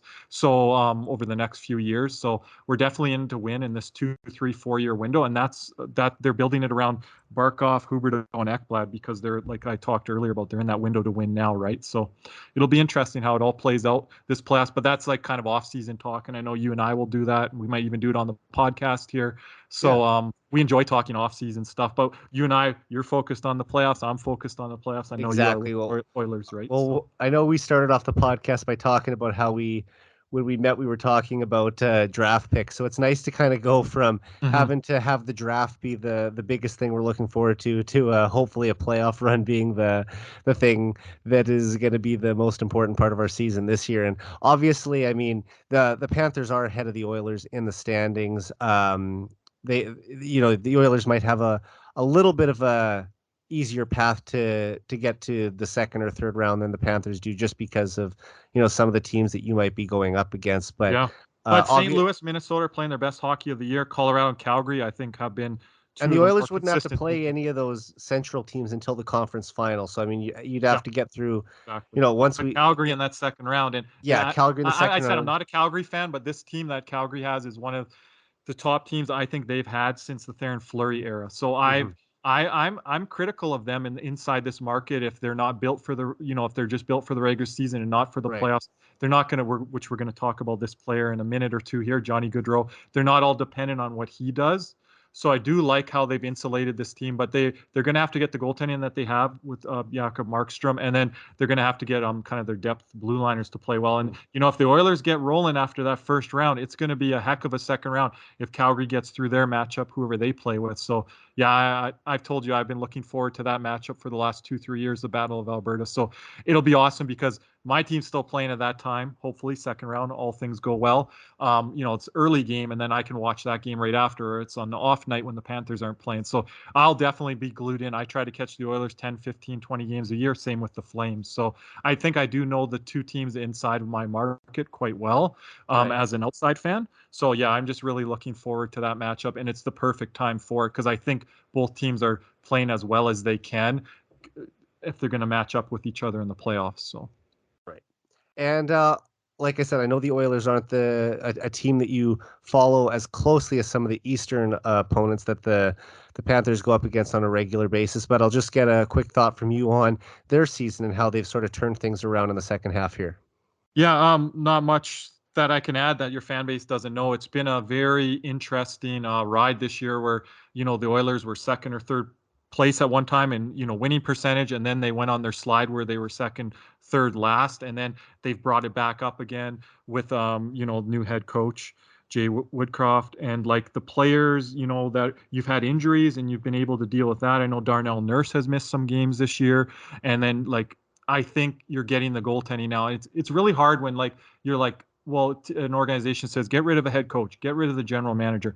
Like at the end of the day, you need saves, and my team has been there too in the last couple of years. Like we're paying a guy $10 million in Bobrovsky. You need saves, and it's been hard, for times for the Oilers. But then Koskinen's got hot. I know he played one of his best games against us this year in Sunrise, and he played another great game at Vegas that I watched this year. And then now Mike Smith's kind of turning back the clock a bit, and you hope that he can do that in the playoffs. And if you get that type of goaltending, you have that offense with with McDavid, Draisaitl. You got, new additions to the team and Warren Fogle and Zach Hyman. I think these are the type of players the Oilers need and that they've been lacking in the past. If you want to play playoff style hockey, it's like, yeah, you can have the best players in the world, but that doesn't always mean that you're going to win those games. And I think the Oilers learned some lessons playing the Chicago Blackhawks, guys that have had success and that are not really in the primes of their career, and just kind of how they've kind of rebounded. Your 5-on-5 numbers have come up, and I know because we're at the top of the league, and with your new scheme and systems, getting those saves. Your power play can dip a bit because you guys were at an all-time high this year up there with It's been a Toronto. lot better lately, though. I mean, that's been one of the things under Jay Woodcroft. The power play has seen some improvement. I mean, especially But in you're the not going to game. always bring it up to like those numbers. Yeah, Like it's bringing it not going to back up be. to where. I mean, it was operating at close to 50% in the first month of the season, which is just unreal. I mean, now like last night they had, I think, 3 power plays against the Penguins. They scored on 2 of them. And we've seen it start to click a lot more recently. And I think one of the biggest things is they're not always just trying to go for Connor with the cross ice feed to Leon Draisaitl for the one-timer. It got too predictable and teams were sort of pre-scouting that and ready for it. So the fact that they've tried to change it up a little bit, and they have the skill to do it, but it's just like they got so used to that being the play that they wanted to do that they telegraphed it too much. And now that they're starting to add a few different elements to their power play, getting a few more goals around the net with the net front guy crashing the net and burying rebounds and tipping in pucks, that's added a new aspect.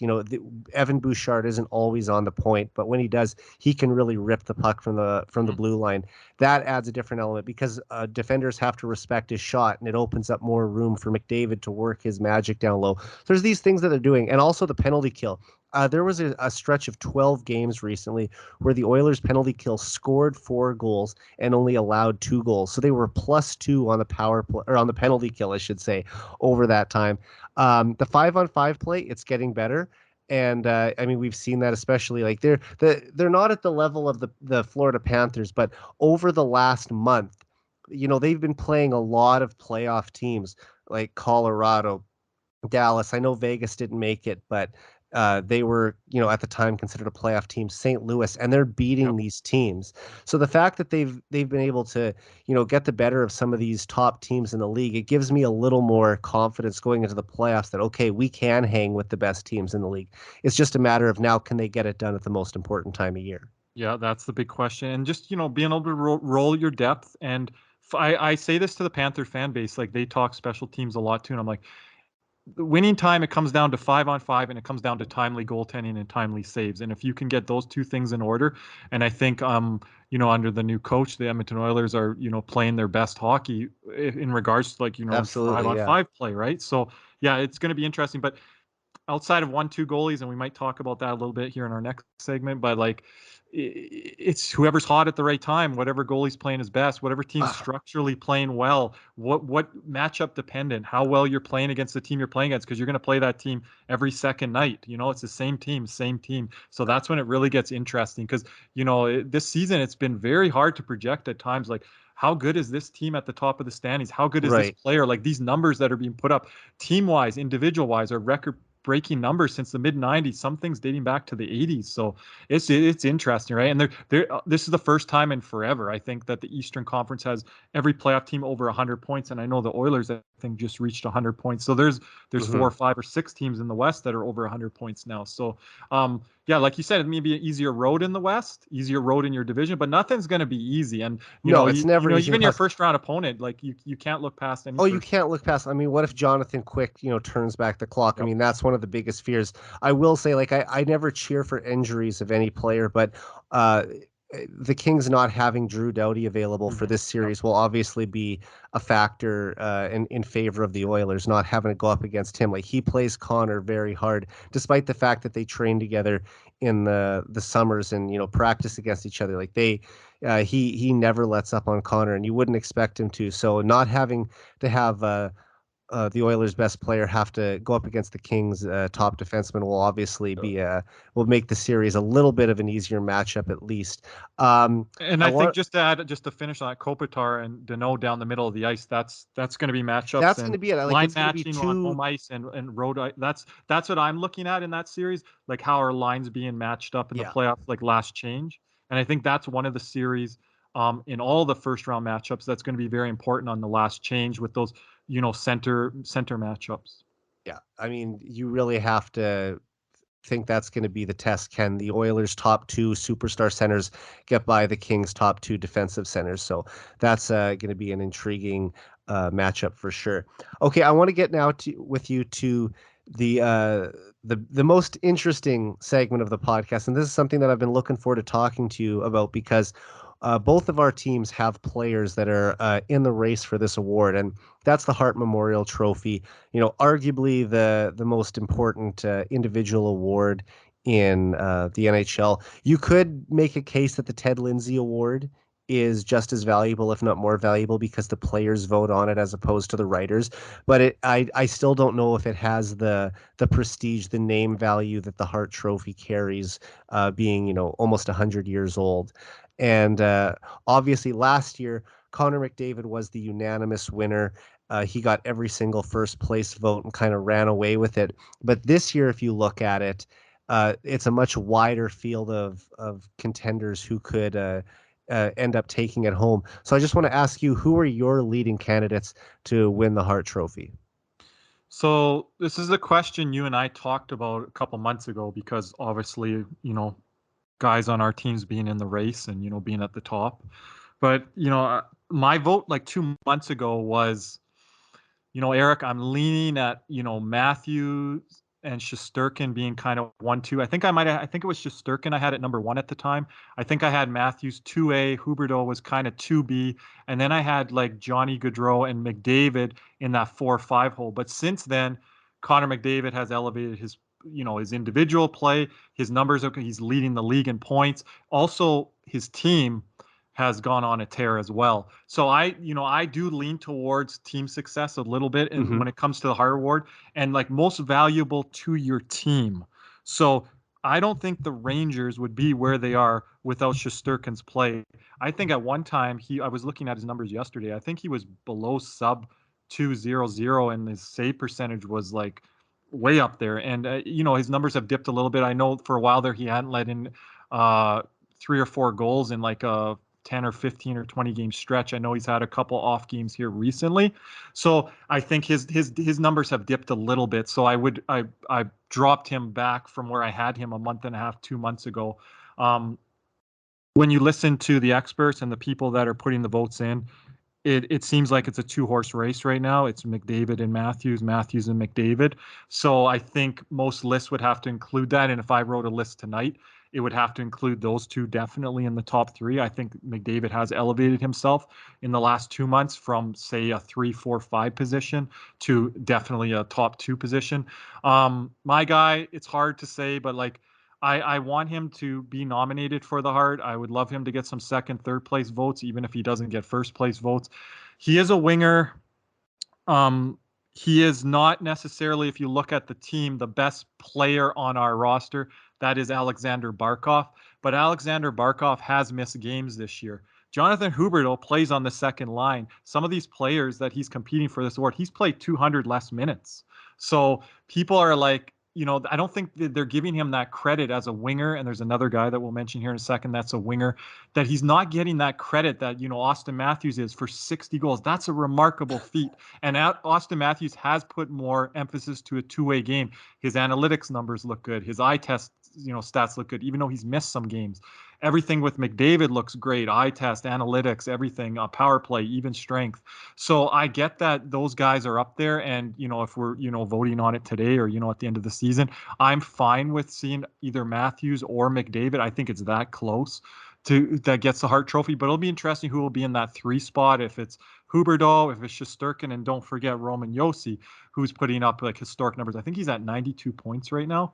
And that's like unbelievable for a defenseman. He actually passed Cale Makar, like say 3-4 months ago, who was getting a lot of, Hart talk at the time. People forget, like, as you go through a season, which guys are getting talk. And there's been so many guys that have been mentioned this year. It's unbelievable. Johnny Gaudreau in my market, he's a winger like Huberdeau.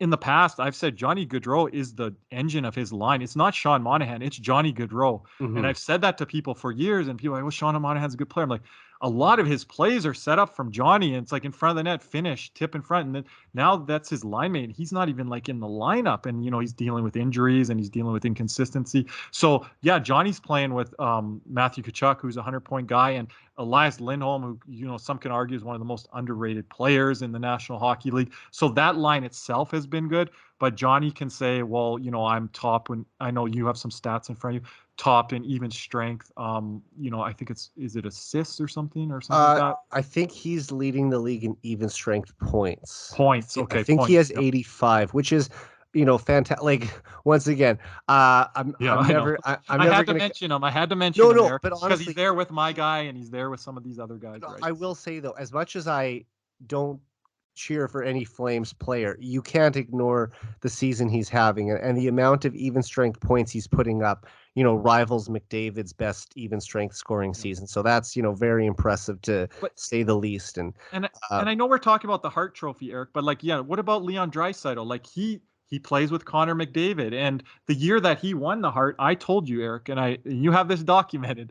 I said, when I think McDavid went down for the last 10 or 12 games of the year, I said, if Draisaitl takes this team by the reins, he gets my Hart vote. And he was my Hart vote that year because I saw what he did without McDavid, and I was impressed by that. But it's so hard when you play with other guys. It's like Boston with, Pasternak. Yeah, if you're Marchand, even if you're a superstar. Like, if right? you're a Huberdeau, superstar, Barkov can cancel each other out, right? It shouldn't though. Like, great players play with other great players. That it shouldn't take away from your odds to win an award just because you have a line mate that's also very talented. It's like, so by that logic, should we only allow great players who play on weak teams and aren't surrounded by any talent? Are they the only ones that are capable of winning it? I've never got that argument. And if you think about it, like, you named a lot of strong contenders. I mean, Jonathan Huberdeau, your guy, like, look at it. He's the top scorer on the best team in the league. That's a pretty impressive feat. If you're the best player, and I know a lot of people will argue that Barkov is still the best player on the team, but I mean, if you're the best offensive player on the best offensive team, that should make you at the very least a finalist. Yeah, and if they win the President's Trophy as well, I just really feel like Eric, you know me as a person and as a sports fan, I'm a realist. Yeah. And in saying that, Huberdeau is 7 points currently back of McDavid with a couple games to go. Huberdeau's not going to win the Art Ross. But if Huberdeau did end up winning the Art Ross in the last week of the year, it would increase his chances. It would increase his chances. So I do look at it logistically. And I was talking to the Florida fan base about this. I said, guys, girls, you have to understand, like, the votes are coming from 30-40% of Canadian writers. The other votes are coming from like the Northeast regions, and they have a guy in the race in Shesterkin. So, and then there's a defenseman in there in Yossi. So like, guys are going to get squeezed out. Like, Johnny might not get votes because McDavid's getting votes out west. Huberdeau might not get votes because Matthews is getting votes inside his division. Huberdeau or Yossi might not get votes because Shesterkin's getting votes from the Northeast and from like the New York media and the media as a whole. And New York's a big, massive market. So a lot of these things come into play. The East Coast writers are like, we don't watch the guys out west. We're already in bed. Or, I know Florida's having a great season, but I haven't watched them closely. And you're like, what? Like, they're going for the President's Trophy. But I know that as a realistic Florida Panther fan, that not everyone is watching our team or much later in the season. And then they see Barkov, 1 goal away from 40 goals. And they're like, well, look at what Barkov's doing. Yeah, but he missed time. And Huberdeau's played every game this season. There's probably a lot more of writers watching their own markets now than ever before, because also writers aren't traveling as much because of the pandemic. And, True. But they have NHL center. It's way easier. Yeah, but it's way easier to get focused on the guys who you see night after night, as opposed to, like, if you're a Toronto-based writer and Edmonton you only see twice a year, you might not pay attention as much, even though you'd like to think that, what McDavid is doing would catch national attention. I don't know if it reaches everyone. And Huberdeau, even playing in a non-traditional hockey market, probably even makes it harder for him. Like the Panthers literally had to have their best season in franchise history for anyone to even kind Yeah. of acknowledge them, right? Which I'm Well, sure because they're in a you're they're in a happy is division with the happening. Maple Leafs. They're in the division with Yeah. the Maple Leafs and the back-to-back Stanley Cup champion Tampa Bay Lightning. I want to mention one thing with Huberdeau, the analytics community. I won't mention any prominent names, but guys with blue check marks, women with blue check marks. They're not, Hmm. you know, they're not fan of Huberdeau analytically. So that starts to hurt, when you're on social media. Now, I'm not saying that all those voters are going towards that, but they're like, well, he doesn't do things even strength as Goodrow, or he's not analytically as good as Matthews or McDavid. Well, he's not a center iceman. He's playing on the second line. Like we have Yeah. like one of the best first lines in hockey, one of the best second lines in hockey, one of the best third lines in hockey, one of the best fourth lines, right? So, and then when it comes to Johnny Goodrow, he's got a guy that's playing better than him and McDavid. So it's like an East writer or a Toronto writer. If they're not voting 3 Canadian players, they're like, well, one of my votes is going to Matthews, one's going to McDavid, and one's going to pick your poison on the other one. So then he'll get squeezed out of votes. So like I'm not just looking at it from myself as a Panther fan. I'm just looking at like Yossi. They're like, well, maybe we'll give him the Norris, and he's not going to get MVP voice. So same thing with Shesterkin. And I'm a heavy proponent that a defenseman or a goalie should be up for those awards. You see Chris Pronger from the past. You see Dominic Hasek. True. So like I'm not saying these guys are Chris Pronger or Dominic Hasek, but the seasons that these players are putting up are career years. Like Matthew Tkachuk and Mitch Marner, these guys are putting up like 100-point seasons or near 100-point season. They're not even getting talked up because there's so many players ahead of them. There's so many guys ahead of them. And the other thing is too, Kirby, like, yes, like those were, excellent seasons for Pronger and Hasek. But I I mean, know like, Pronger beat it's, out Yager and Bure, so I remember that yes. season. And, there was a couple times where Yager won the scoring title where he didn't end up taking home the Hart because those, like you said, those two guys basically denied him of the opportunity. And I'm not saying that defensemen and goalies shouldn't be able to win the Hart, although they do have their own version of the Hart Trophy, the Norris and the Vezina for best goalie and best defenseman. And We if you differ look, on it a bit. We differ on it a bit, which right, is fine. but Kirby, if you look at it over the past 50 years, there's only been 3 goalies and 1 defenseman who have won the Hart Trophy. Since 1972, the only defenseman to win has been Chris Pronger, and the only 3 goalies to win have been Dominic Hasek, who won it twice, and Carey Price and Jose Theodore, who each won it once. So it's extremely rare for those positions to win a Hart Trophy, even if they are having a historically good season like Roman Josi is in Nashville. I mean, he's the first 90-point defenseman since 1993-94.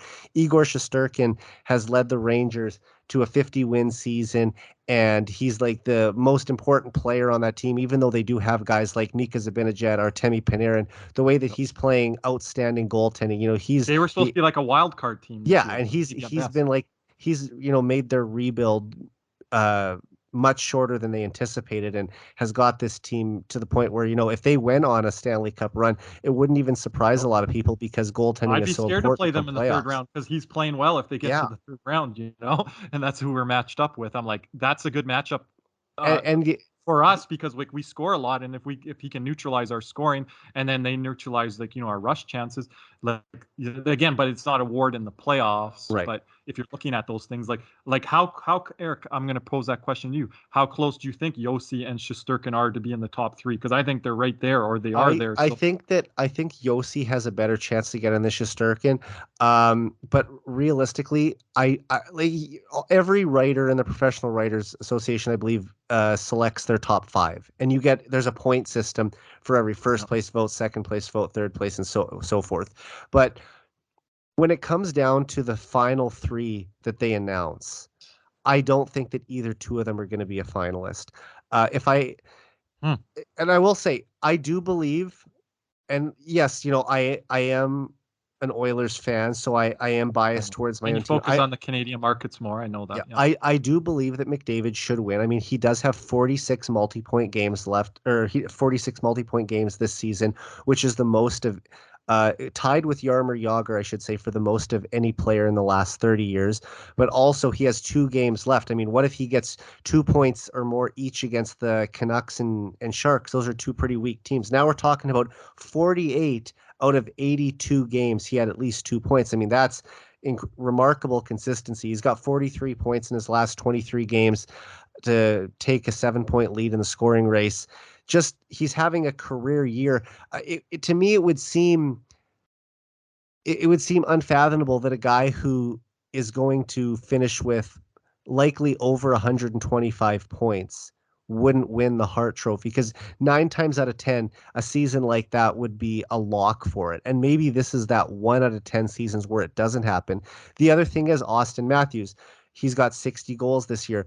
He's the first player to do that in 10 years. Now, when Steven Stamkos scored 60 goals in 2011, 2012, he didn't win the Hart Trophy, but I don't think the Lightning made the playoffs that year. So that obviously had a factor in it. And I know that a lot of people will say, the Art Ross Trophy shouldn't automatically equal the Hart Trophy, but in reality, it often does. I mean, you look at the last 6 years, 5 of the last 6 Art Ross winners have won the Hart Trophy as well. The only time since 2015-16 that an Art Ross Trophy winner didn't win the Hart Trophy was in 2017-18 when Connor McDavid led the league in points, but the Oilers missed the playoffs that year, so he didn't get it. And I do believe that if the Oilers would have made the playoffs, he would have got the Hart Trophy. So that would have been 6 years in a row of the Art Ross Trophy winner also taking home the Hart Memorial Trophy. Like I said, I'm a big proponent of that, and how the Oilers have had their turnaround here of late, especially. Like there's also the voter. In my opinion, and I know Oilers fans, it might not matter to them, but to me, it elevates him more than if they went on a 2-8 skid or something and just squeaked in or didn't make it or whatever, what have you, right? Because Vegas was pushing there, right? That to me matters. Like it does. Like, okay, well, you're the first or second or third leading scorer in the league, but you didn't make the playoffs. So it's like I think around the league, around sports, I mean, like you need to be on a good team. I'm not saying like you have to be like Huberdeau, top player in the league. And I'm not going to look at this season and be like, man, like he didn't win the Hart Memorial and we were the best team.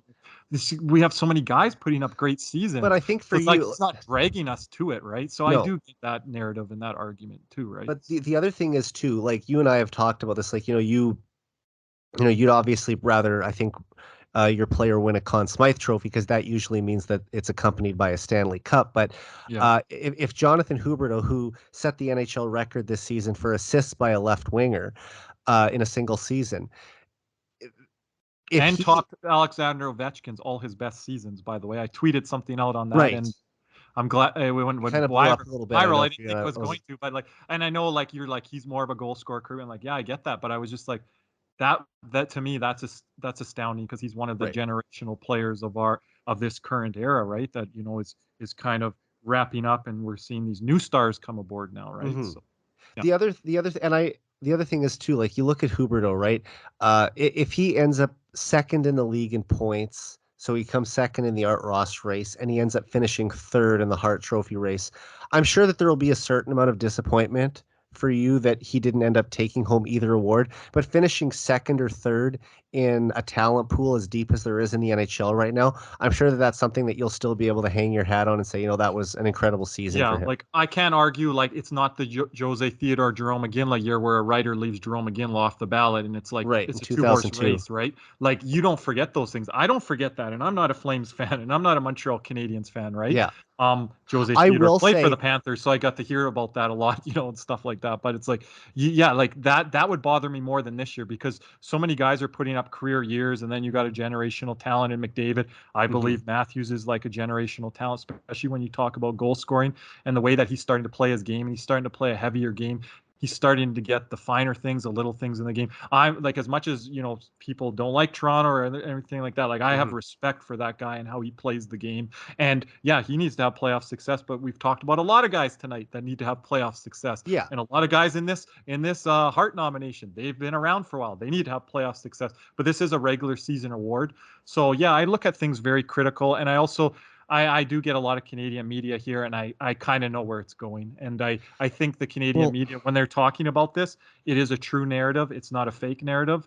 And I kind of see how it's playing out with McDavid, Matthews, and then pick your poison. If it's just Sturkin, Josi, Huberdeau. I just want Huberdeau to get respect, and I don't want him to have like 6th, 7th, 8th, 9th place votes, because I don't think that's he will. I'm pretty sure that won't happen. I mean, that's where I think Draisaitl might finish up. Like last year, I think he was 8th in Hart Trophy votes, and he was second in the league in points by a pretty good I'm a margin. Draisaitl guy, like especially if you're talking with him Yeah, right he's season, what your he does on the power play, just his big body presence. When like I've always told you, Eric, this like he needs to be a driver of his own line, and I like you're like, well, he does well with McDavid. I'm like, I want to see how he does on his and own he line, has right? become And that too. Like, he yeah, has, and I just like everything. Every time I challenge him to you, and it's not like I'm challenging him. I'm just like, I want to see this from him, Eric. I want to see that from him, and he yeah. does it. And it's just another thing on this season of how many people are having career years and just outstanding seasons, and guys are not going to get their just due on the season. That's sad, and Leon Draisaitl can fall into that category. But that's just something to motivate you towards the playoffs. And a bunch of these guys, they are going to the playoffs. I think all of them are going to the playoffs. So it's like, Yeah. okay, well, like you want to notice me now, then notice me now, like in the playoffs, and that's something Draisaitl can look at. But he also understands He knows McDavid, that he's the market he's in, and I don't think he cares one bit. Like I mean, but that would motivate me as an individual. Like that's just right. how I'm wired, and it's not disrespect to those guys, but like I'm here, I'm And look here. at the season he had 2 years ago. I mean, he won the Art Ross Trophy by 13 points over McDavid, who finished second That that year. was impressive. Yeah. And I mean, McDavid did miss 7 games with injury, but still, give the credit to Draisaitl. Like he did end up, he had 113 points. No one else in the league even, or sorry, 110 points. No one else in the league even had 100 that year.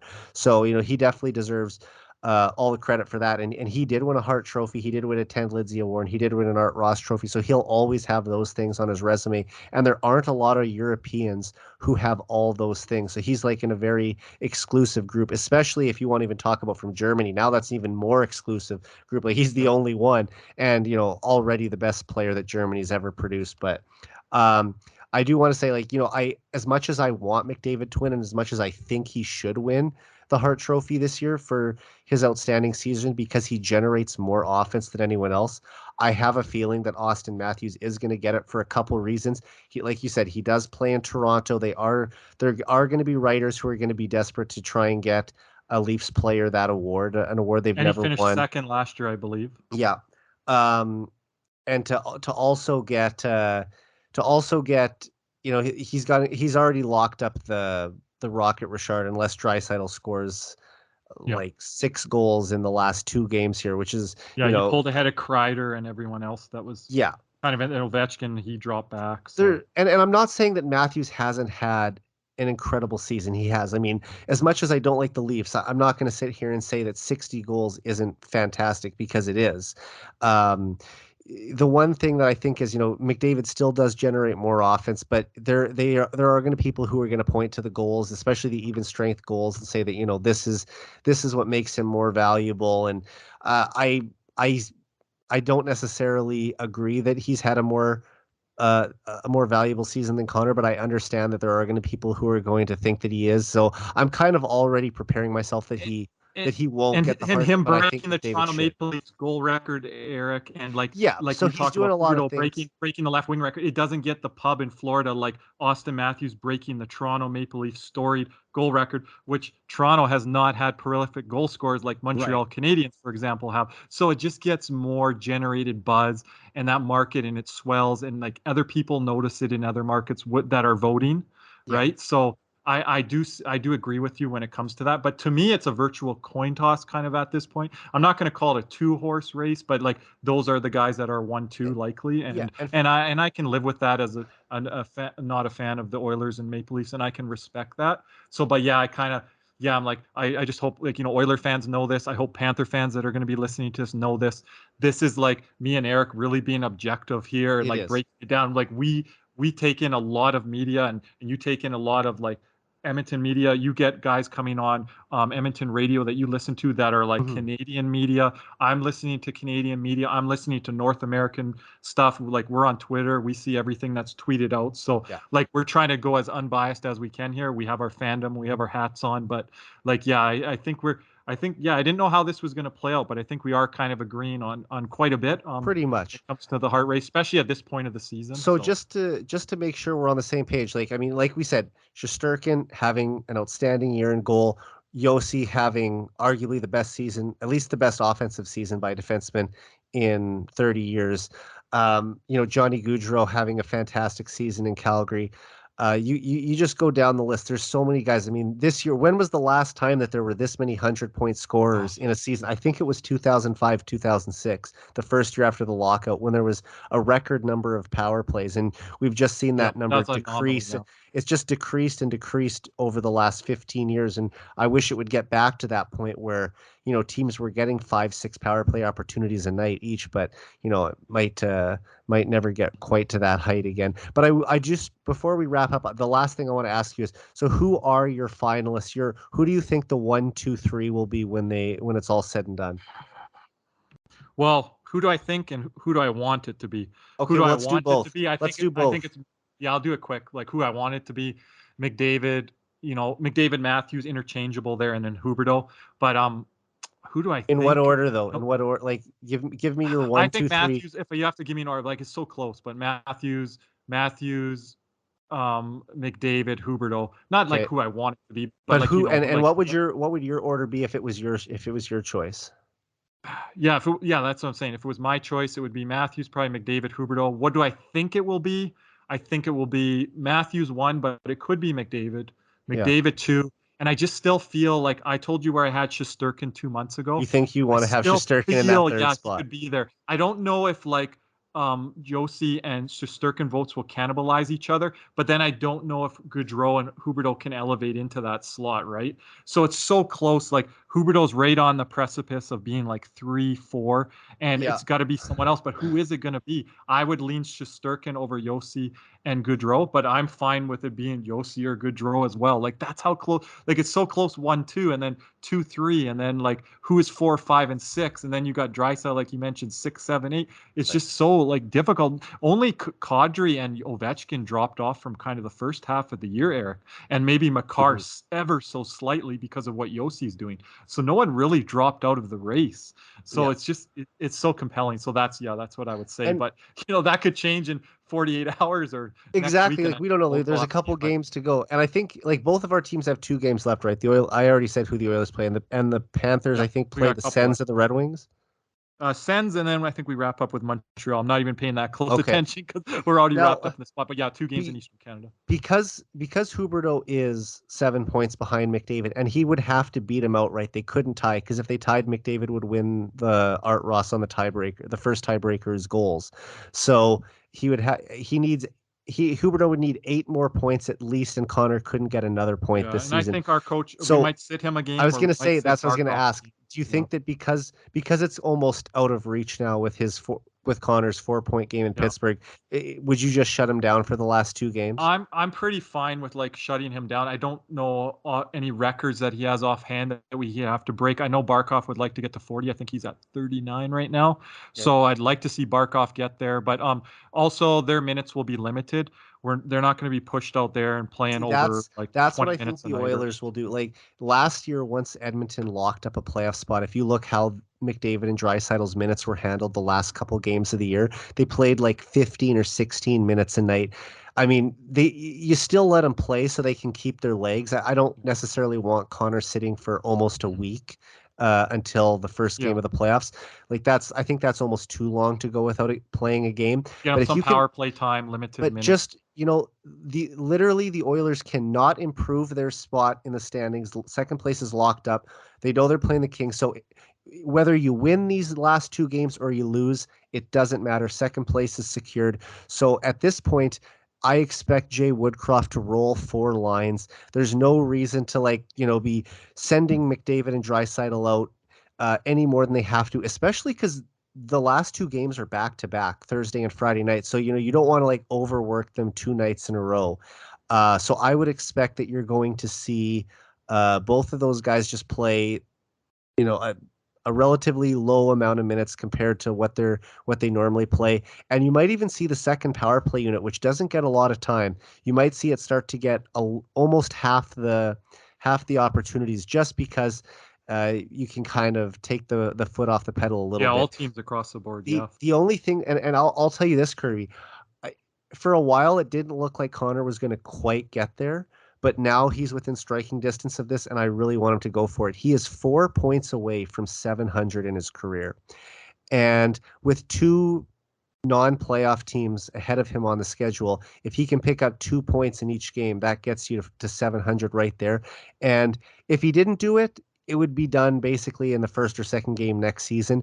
But one of the biggest reasons why I want him to get this milestone this season is because that will make it 700 points in 7 years. And that's with time missed due to a pandemic, time missed True. due to a major injury. And like he missed half a season in his rookie year due to a broken collarbone. He missed 7 games due to an injury in 2019-20, plus about 15 more because of the pandemic. So I think that's just a nice number to say that, he's averaging 100 points a season through his first 7 years. And that's like Mario Lemieux, Wayne Gretzky type accomplishment. So I'm hoping he'll get there. So that's something to still play for.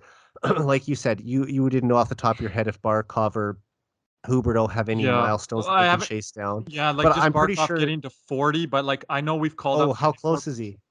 Well, he's one off right now, I believe. So, Oh, so like, you'd want I him could to see at least him in take a the chance lineup at there. that. Yeah. And then if he gets it in the next game, then sits the last game. But you and I, we always talk about, just to kind of be brief on this, we talk Yeah. about rest versus rust. Hmm. And I'm just worried with Barkov. He hasn't been injury prone, but he's caught different, like, high elbows from guys or hits where he's been day to day, week to week. So I'm really concerned about that. Huberto, he's been a horse since he's gone down. With his leg injury a few years back. He's been a horse, but I Right. don't want to get him dinged up either. And we do have a couple guys in Gudas, Lundell, that have been banged up in the last couple games here. Nothing dirty per se, but Giroux was cross-checked from behind from Sergachev, and that turned into a bloody war. If you guys didn't catch that game the other night, Tampa Bay, Florida, oh my goodness, it was a throwback to the playoff series last year. So like we were getting in fist fights and busting open guys. So it's like we got to start like looking at the big picture here and not Yeah. be looking at milestones and records and being 7 points back. And I know you and I, we debate on that back and forth and everything like that, but I'm fine at this point of like, obviously, the Hart, I mean, Art Ross is, out of reach, and other things are going to be locked up at this point when it comes to our team with position and I seeding. will say though, this is the first year, sorry to cut you off, but this is the first year in a while where I felt like there was any threat to Connor not getting it. Like obviously Kucherov in 2018-19 beat Connor by 12 points.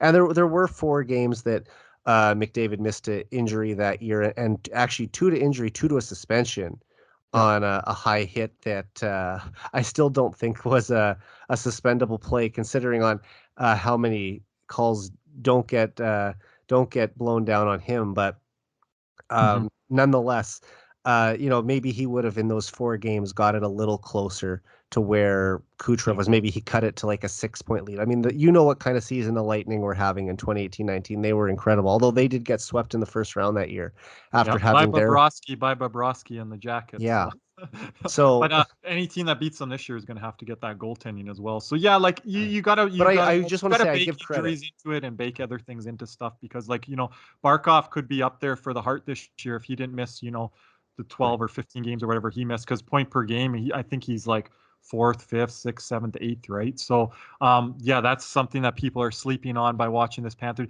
Barkov continually gets slept on, and like I think he's a top 3, top 8 player in the league. But this season, the guys that are putting up, like next year, you were going to see a couple new names in there, right? And I Yeah. wouldn't be surprised. Barkov, I think, finished 6th last year when McDavid ran away with the Hart. So yeah, I wouldn't be surprised seeing new names in there, and Crosby and Ovechkin and some of the guys.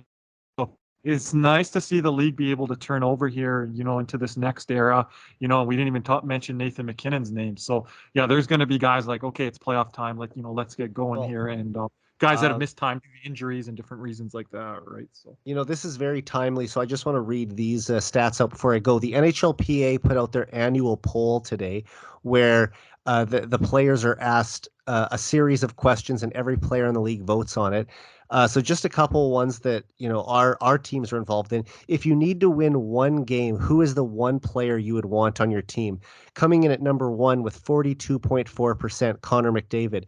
Coming in at number 4 with 3.5%, Alexander Barkov. So substantially lower than McDavid's number, but still the fact that he was recognized as I mean, if you want to call this fourth best player in the league or fourth most important player in a needing to win one game situation, that's still a pretty impressive to see him make the top five.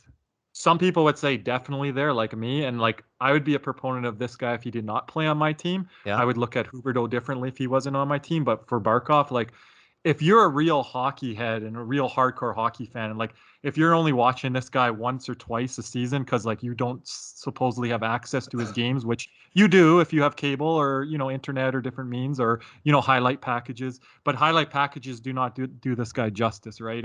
Right. He's a 200-foot player, but like you and I have even talked about this year, the numbers that he puts up are ridiculous. I never thought Barkov would reach this ceiling for what he has done for points per game and points, and definitely not what Huberdeau is doing this it's season. the same for me Like with what Leon Barkov's doing is Draisaitl. replicable, right?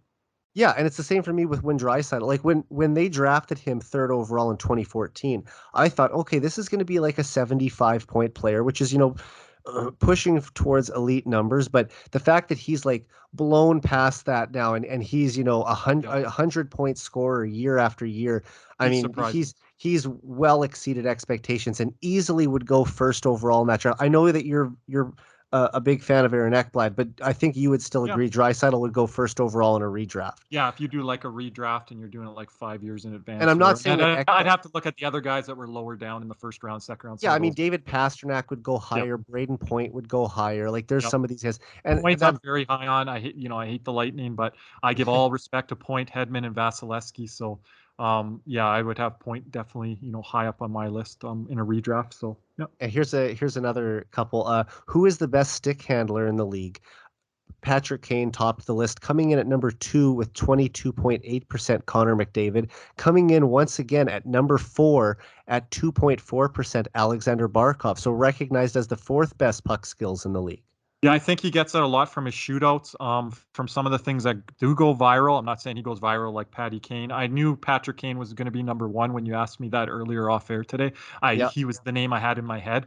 But Huberdeau has puck skills, and like Barkov has things in shootouts and different things that he can maneuver, and he does it in the games as well. Like, yeah, he gets the crowd oohing and on, but I cannot tell you how many times Huberdeau has oohed and awed the crowd this year. Probably like 40, 50, 60 times. He's got a great toe drag, and he'll come through and he used to be a perimeter player when he came in the league, especially his second, third season. He kind of got lost. He's a late bloomer. If you guys go back and look at his numbers, and when Jágr became teammates with Barkov and kind of turned Huberdeau, a corner for him. It just turned a corner for him with his off ice workouts. He became more of a beast. I think he's one of the strongest players pound for pound. I would also put Sam Bennett in there, but like how Huberdeau works out, he's just a beast. And like all credit to Jágr, because our fitness level, they have to be off the charts with the guys like Ekblad, Huberdeau, Barkov, Bennett.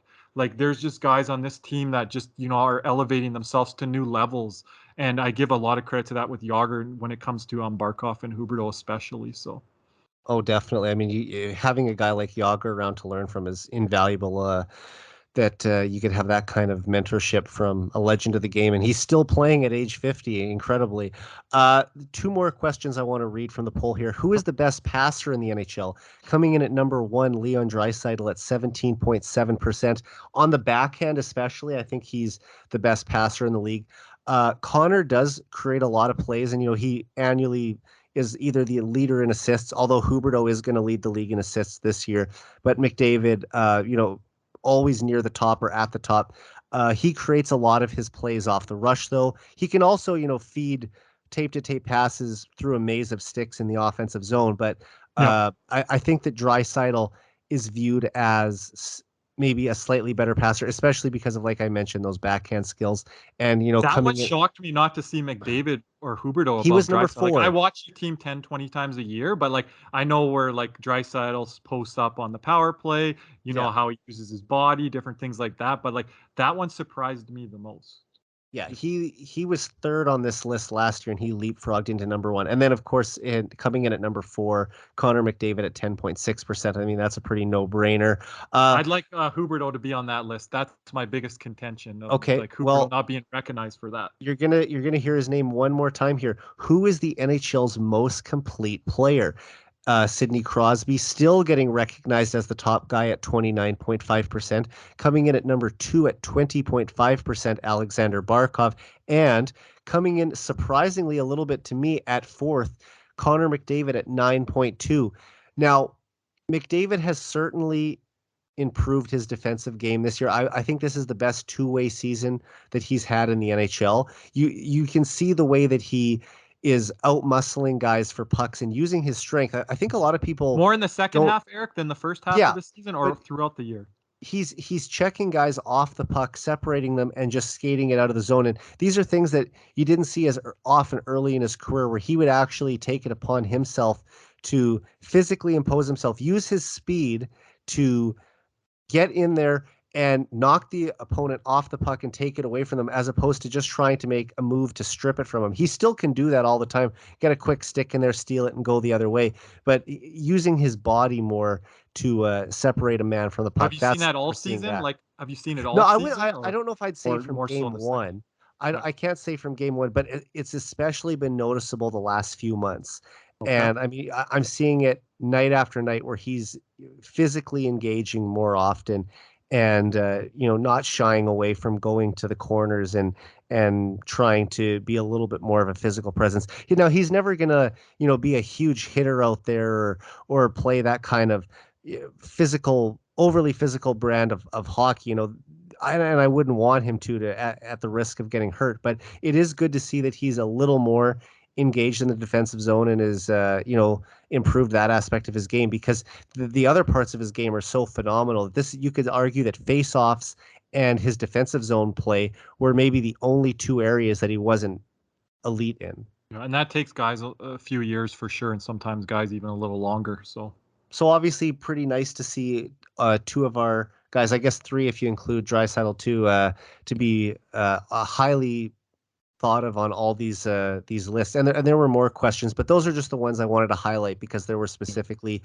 Oilers and Panthers players. I think Huberdeau is one of the best passers in the league, and like definitely at the wing. So like I still think like when you look at those polls, that's something that stands out to me as a Panther fan, how underrated he is still around the league. And maybe next year that he'll be higher. Like Carey Price was voted as the one goalie you would want if you needed to win a game. Vasilevsky. I would say like we're talking current day. in 2015 for sure it would be Carey Price, but the fact that he still has that reputation around the league as the one goalie. And I mean, Kirby, in fairness, he did lead the Canadians to the Stanley Cup final last year, and that Canadian squad wasn't the most star-studded group. So I think that but still carries some weight as well. If Tampa Bay or Florida played them, I don't think it plays out the same way with Toronto, and I stand to my convictions on that. Even if Carolina, and they did lose to Tampa. I mean, they did lose to Vasilevsky and Tampa in the final. Yeah, but I'm saying that first round, I don't know if Carey Price gets out of that first round if he has to play Carolina, Tampa Bay, Florida. If it's the normal division, I'm a strong contention of that to this day, and anyone proving me otherwise. But Weber turned back the clock. Price played unbelievable, especially, to get through that series with Toronto. Right.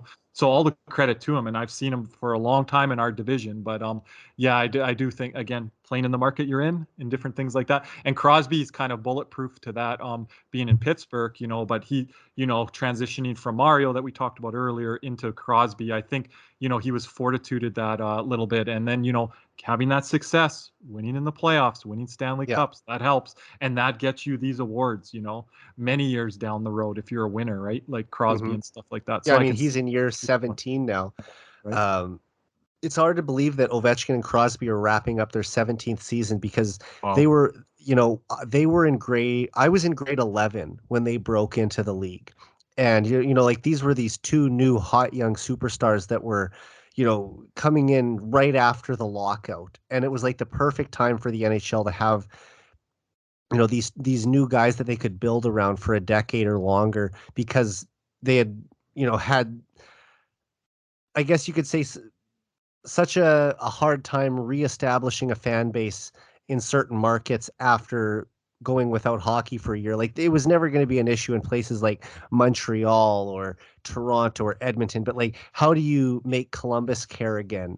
How do you make some of these cities that weren't, long-standing hockey cities kind of, get reinvigorated for the NHL. And I think bringing in these guys, especially to teams that were on the rebuild, like Washington, Pittsburgh, and of course they ended up building both those teams up to being Stanley Cup champions. So Yep. it was the perfect time to come in. And 17 years later, they're both still very effective, like arguably both still top 10 players in the league.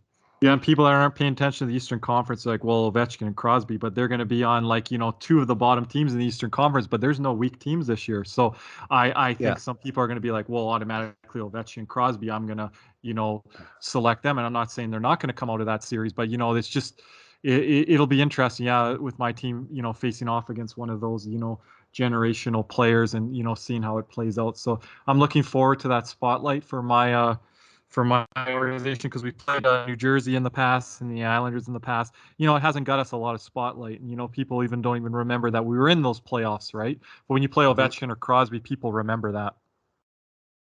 Absolutely. Well, Kirby, I appreciate you sticking with me for over 2 hours tonight. It's been an awesome conversation. Well, You and I talk hockey all the time, but this is the first time that we've actually recorded it. And, like I said, kind of a throwback to our old days doing the Definitely. Cougars Den at Mount Royal. So it's been awesome doing this, and you'll definitely be a guest on the show again.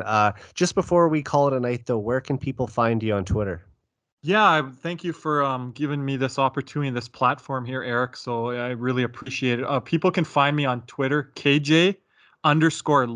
It's spelled LUPS, but it's pronounced loops. So KJ_loops. And we have Twitter spaces going on after most Panther games. So if anyone wants to drop me a follow, we don't just talk about Panthers, we talk about hockey. We have fans from opposing teams come in after Panther games. So if Oiler fans out there, other fans listening to this podcast are watching the Florida series or even the Tampa Bay Toronto series, we're going to be having a close eye on that. By all means, come into our spaces after the game on Twitter. You'll see it at the top of your page. Just click on it. You can come in as a listener. If you want to have a microphone, we can put you on as a speaker.